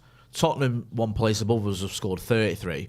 The Scousers, one place below us, have scored 33. I think it's better you should look down, so We've scored 23, which is 4 less than Brentford and Fulham. Have scored 27 each. Well, that says it all, that, doesn't it? And then if you go Yeah. down, Leicester have scored more than us. I think if you go down, probably could get worse. Defensively as well. We've scored the same amount of goals as Leeds. Like, Everton have conceded fewer goals than us.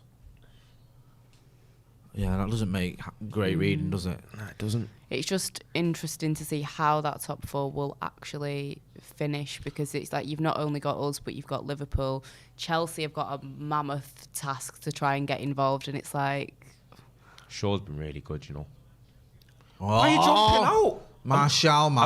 I've seen about 3-4 players do that today.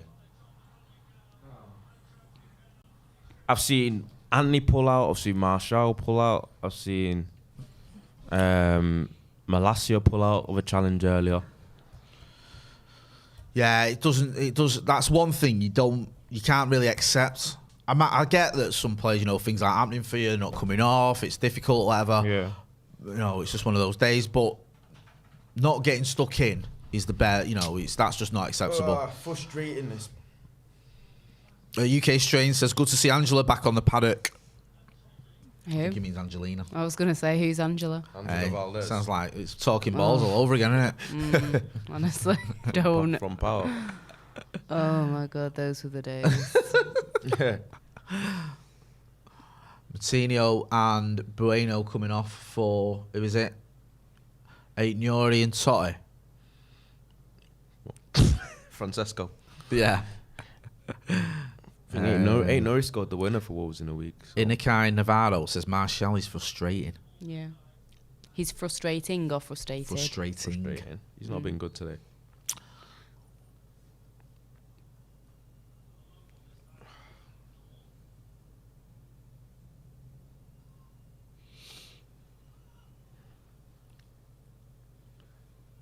Go on, play.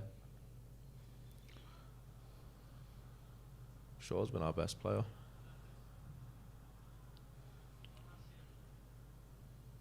It's not a good pass. Well, too much on that.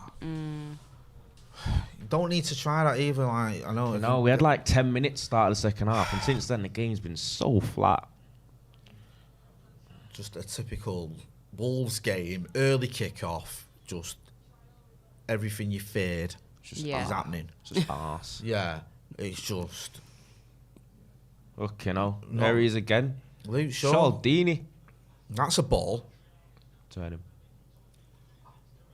What? Do something, man. What the fuck was that? Just nothing. Doesn't do anything. He's had a nightmare. Do you know what I mean? Doesn't find anyone. Doesn't try and make any space. Just like the ball just gets caught under his feet and he doesn't react. It's just not good enough. If he's that knackered, just get him off. Oh, for fuck's sake. Do you know what I mean? We've got Move to the point Marcus as the into the United, middle and just got to the point as put the United Elanga on the Football wing Club or where we're something. asking Elanga to. I know it's save not us. good enough. It isn't, but he just looks. I don't know. He just looks absolutely shot, Martial. I don't know if it's because he's not played a lot of football this And season. back to the language thing, I think when he makes a mistake or two, he's not one of them players that can dig himself out of it. His shoulders drop and he just goes a bit like within himself. That's great class. Hamasaki used to be Go Wenger on, shoulder. skin him. He looks so unsure there.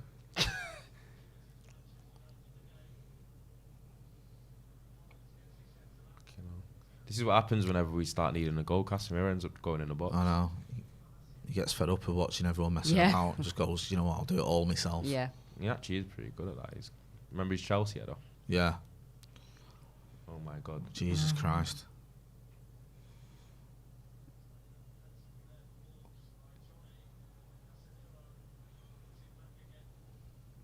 That'll do.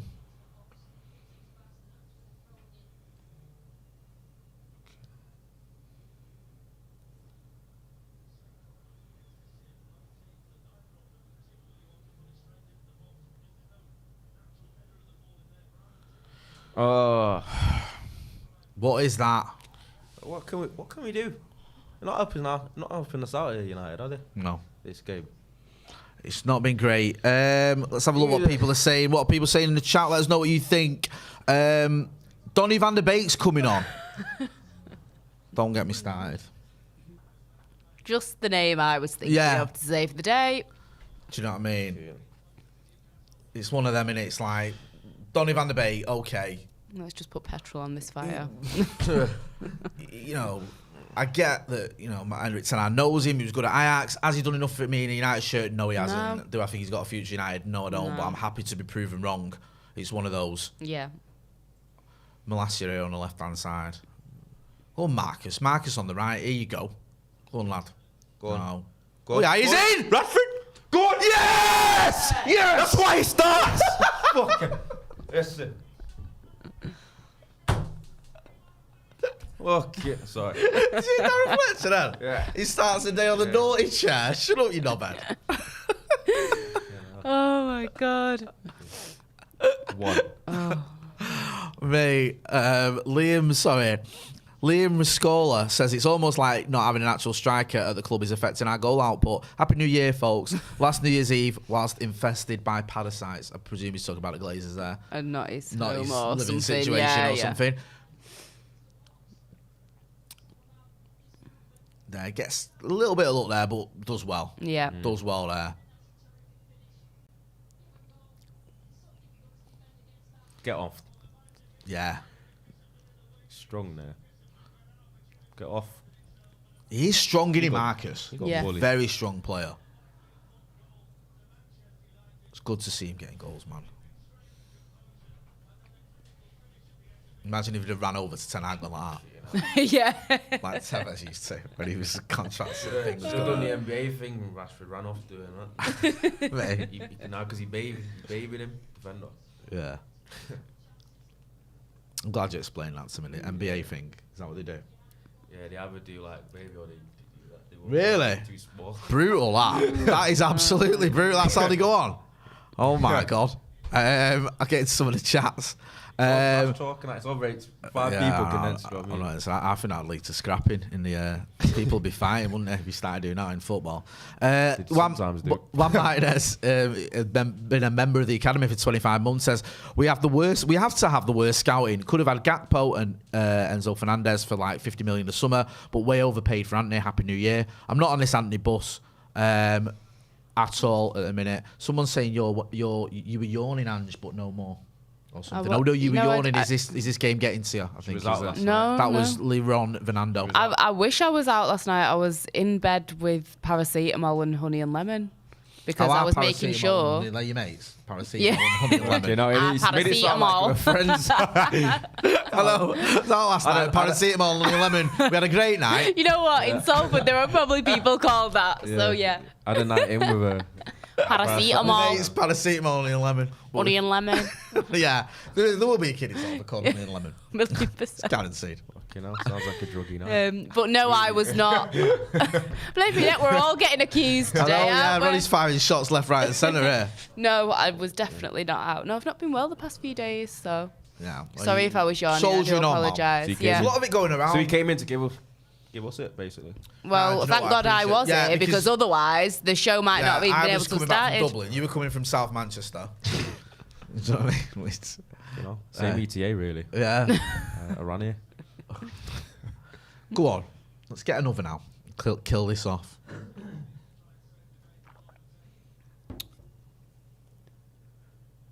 That's one thing Darren Fletcher does a lot, you know.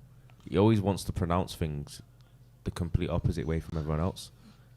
Just Do you rate Darren Fletcher as a Everyone commentator? says his name's Lopetegui, and he goes Lopetegui. I'm terrible pronunciation now. Lopetegui. That's a ball. Oh. Did well there, Anthony, to be fair. Just did enough.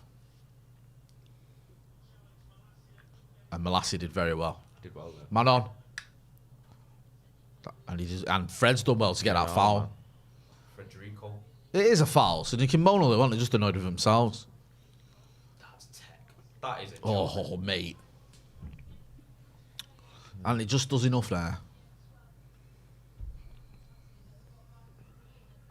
HA3XUN says Erik needs to respect Rashford more, honestly. I don't think he does. No, I don't. I think there's rule. You know what I mean? You can't just say, "Oh well, these are the rules," but if you break them because it's Marcus Rashford, don't worry about it. It's good what he did. Yeah, like, and also Marcus should be setting an example. He's been he's been at United now as a professional for 7 years, I think.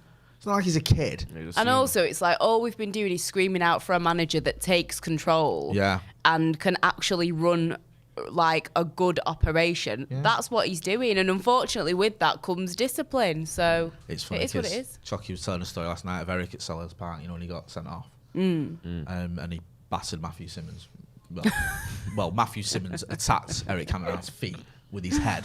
Yeah. And he said like they all thought like Fergie was going to read in the right act because it was like he just basically got sent off and battered a fan on his way off the pitch. Yeah. So they're all down like, said this is the first time Fergie's going to read Erik Cantona the right act because he never bollocked him, and this is like he's going to really give it to him. And he just said to him, he said Fergie went mad at everyone, and when he got to Erik, he went, Erik, you can't go doing things like that, son.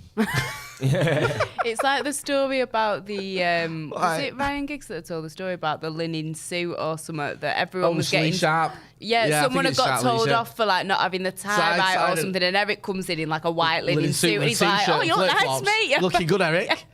I think he knew. Because and that was what they were saying is that like he knew that this is someone who needs to express themselves in a certain way, and he just kind of let certain things lie with it.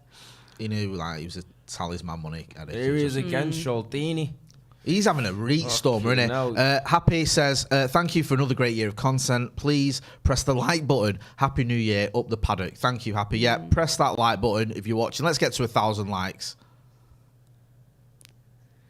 I was explaining, speaking of Chucky, I was explaining to a mate of mine the other day who's an Arsenal fan about the Chucky Nigel Winterburn beef that they've had for many years. We were talking about last night. We watched the video of the 21-man brawl. Yeah. At Old Trafford, where my mate had not seen it before, and I was like, one booking at the end of it. They were literally punching each other in the head at one point, players, and it's just like one of them got booked. Yeah. I think it was Winterburn, and then it was that bad though. They got points deducted. Yeah. United got 1 point deducted, and Arsenal got 2.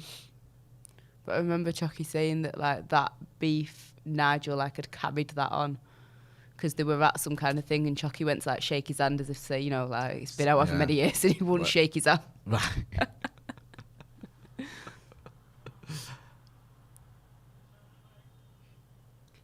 Okay, it's all happening.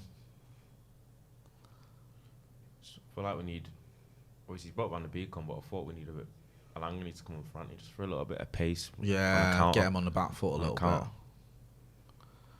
Jeez. Some past that. I know, I didn't think he was going to make it. If you meant that.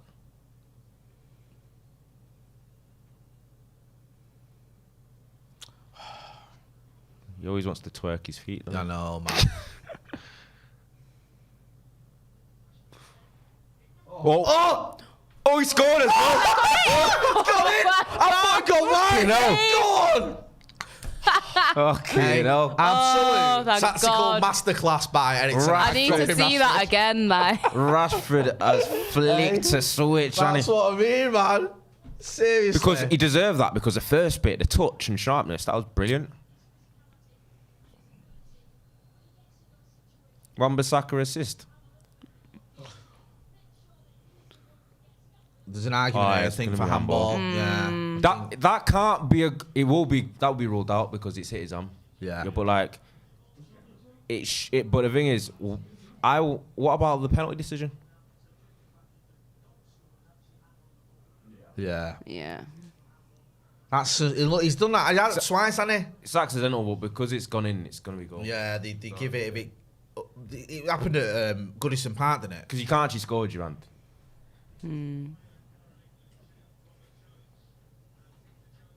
He could have been on his stomach and hit his, but it's still just. He's unlucky there. I mean, to be fair, he was relatively lucky. Good bit of play though. Erik ten Hag's going mad. That's what we want to say.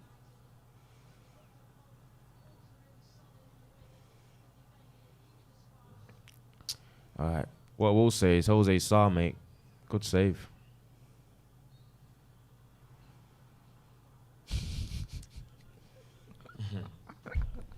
Good save. You can do that, right? If you play, just stand there and let someone jump for the ball. And you get a foul against you. Oh, yeah, that's the Harry Kane special. Harry Kane does it all the time, doesn't he? It's like every time. Yeah, but he did it so much to the point where didn't the Premier League like come up with saying it could be seen as dangerous conduct now. Yeah, it should be. But he used to do it bad. But where, he wasn't even not jumping. He'd lean into him. He'd wait for like the centre half to jump, and then he'd like arch his way in and Yeah. basically top over and like land head first. So Yeah, if you break your neck, it's probably dangerous. What Yeah. Kane did. I think he stopped doing it now. I think it started getting picked up by a lot of people, didn't they? Yeah. Noticing it, He's like really pointing out. dangerous. And it's like it's damaging to your brand if nothing else. But really, I don't know if he's trying to hurt, but I think he's more trying to like make sure they don't get a clean contact on the header. But it's dangerous though. I want to goal me. I know, me too. I'm gutted about that Marcus one because that was the game put to bed. Well done, Bruno Fernandes. Okay, now that's great. Great defending. That was a great Okay, ball as now- well. Who's this kid He here? sent a ass for Wolves are decent here in Collins. The thing what I like about Collins is, you know, when he heads the ball out, like he doesn't just head it away like a lot of defenders do. He actually heads it to a Wolves player. Joining like a headed clearance. Yeah. Yeah. Mate, Yeah. they give away these silly fouls, Wolves. I'd be fuming if I was a Wolves fan now. You know, you give away them silly fouls. It's just like, man, me chasing the game. I get annoyed at that, you know. Yeah, You know, them ones where someone's running into a corner and then they just run into the Yeah, back. yeah. And it's like, why have you done that? Like, what are you thinking?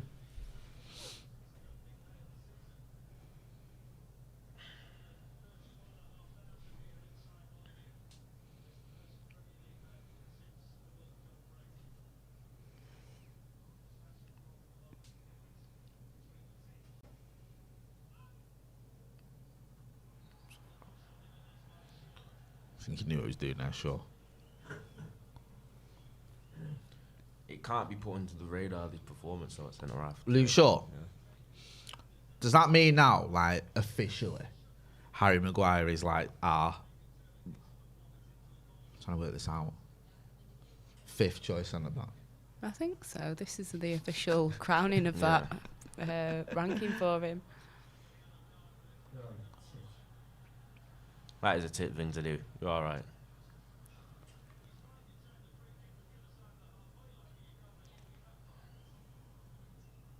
Like you could knock it a little bit, but you just basically passed it so far. Fuck.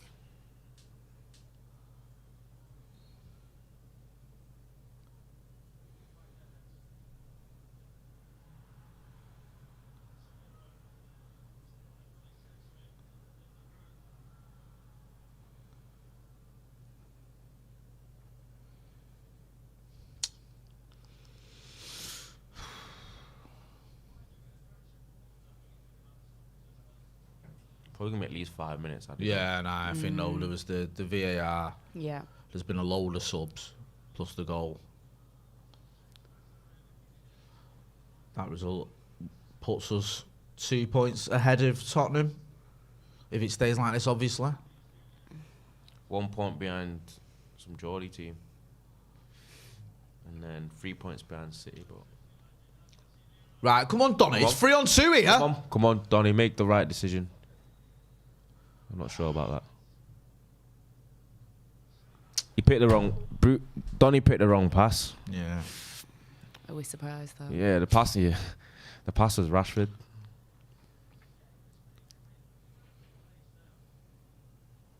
I guess when you're a player with probably zero confidence at the minute, Yeah. it's not. To be fair, yeah. Yeah. He does play We're like- lucky that he made a pass. He does play like that though. Mm. Tell you what, Wolves do defend well though. Oh, Yeah. yes. Interesting. Off. Oh, You almost- God. This is... I don't need this kind of stress right I now. know. I like it, the fact that we're not sitting back, to be honest. Yeah, I I do. don't want to invite pressure. Get a chance to nick one. I don't think what. Dear, that's a bit sloppy. What's he added on here? Yeah, called it, Ronnie. 5 minutes. No, who blow?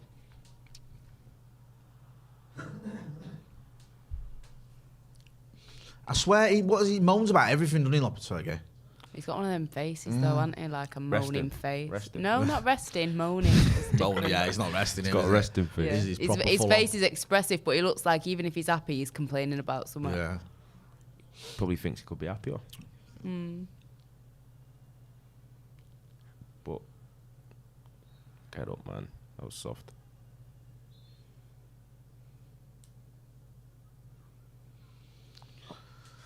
Alanga coming on, maybe for Martial. And No, no, Martial's good. Sorry, Yeah. no, that's not happening, is it? Anthony, I reckon. Yeah, I think that makes most sense, doesn't it? Don't It's know, more or less don't know why Maguire's coming on. a straight swap.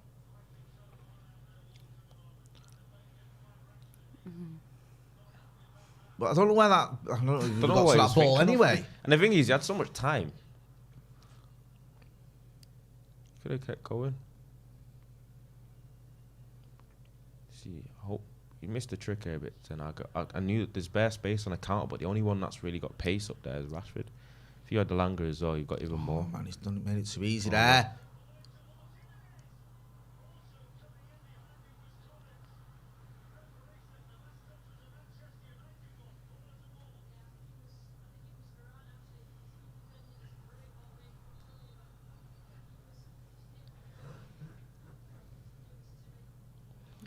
I think it might be.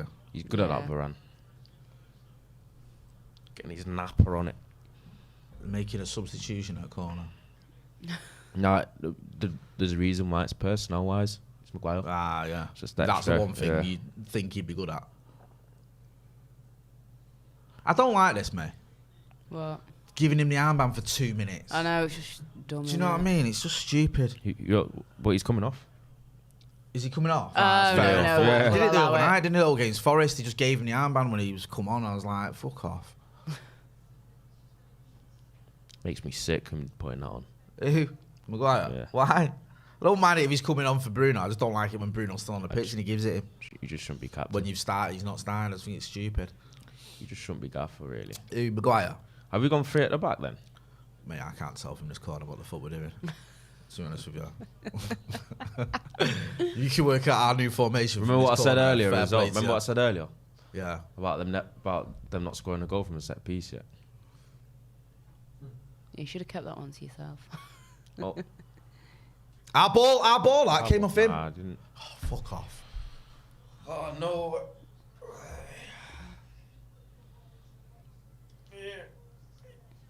Sheets.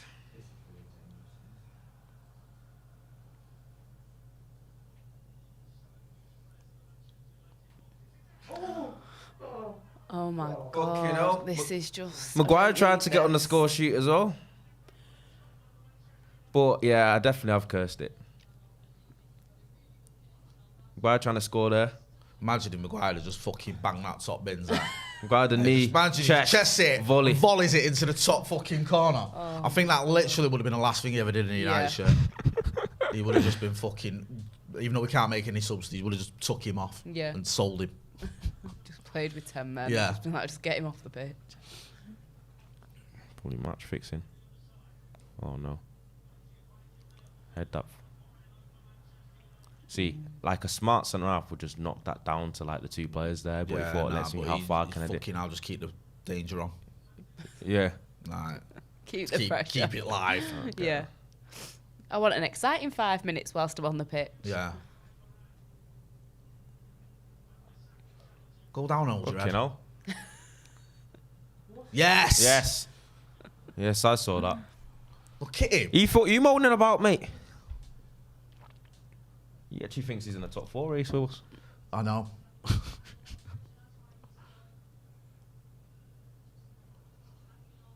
I think it was that push.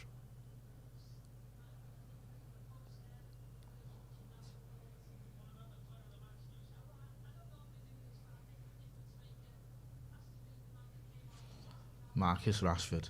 Fucking hell. So, He's on fire, the boy, innit? I'd give it Luke Shaw, personally. Do you know what? I Yeah. agree. And I'm not even his biggest fan, but he was fucking mint today. Yeah.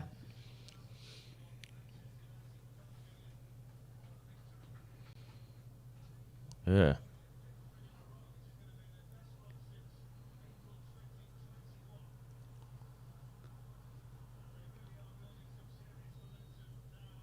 Yes.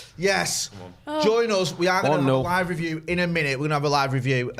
Just before we do that, and just sum up that game, because it wasn't exactly vintage performance, but it's a big result.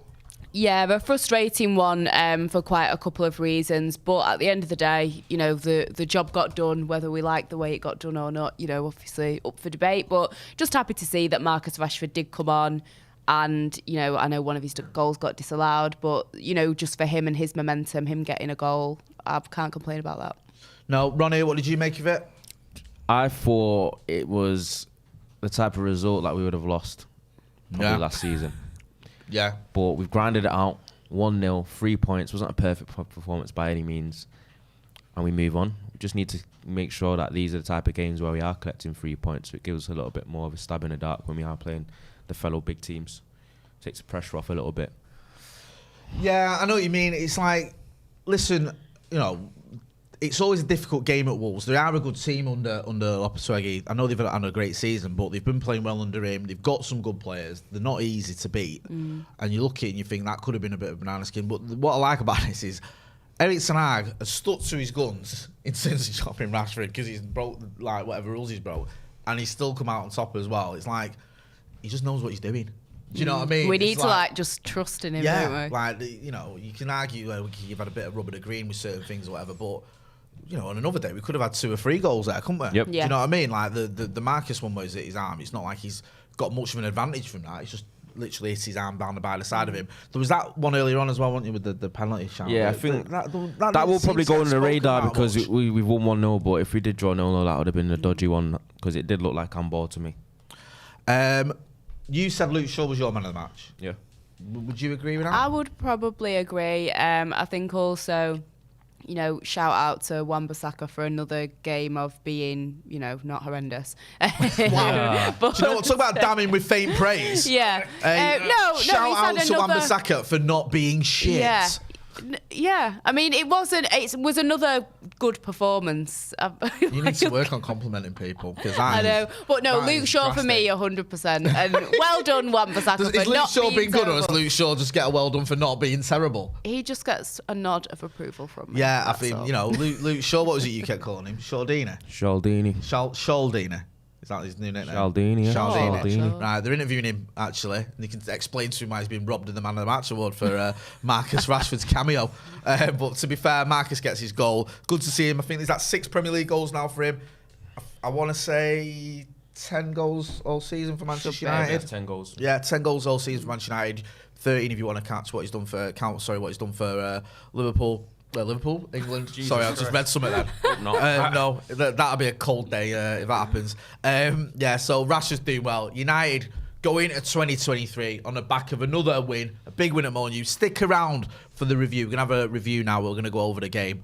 So do get involved in that as well. And make sure you do hit like, share and subscribe.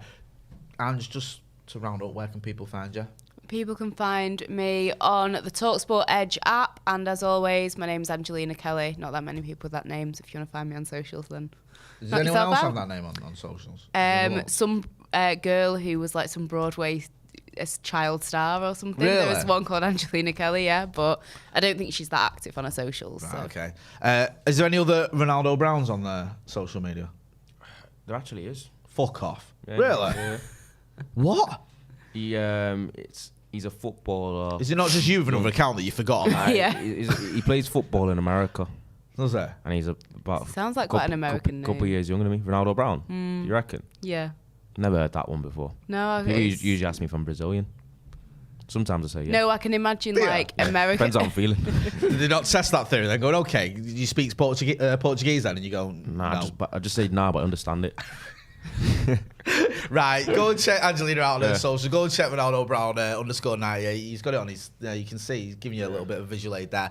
Make sure you are hitting like, share, and subscribe. Stick around. We're going to have the live review of that game, that 1-0 win away at Molineux, coming shortly. Thanks for watching.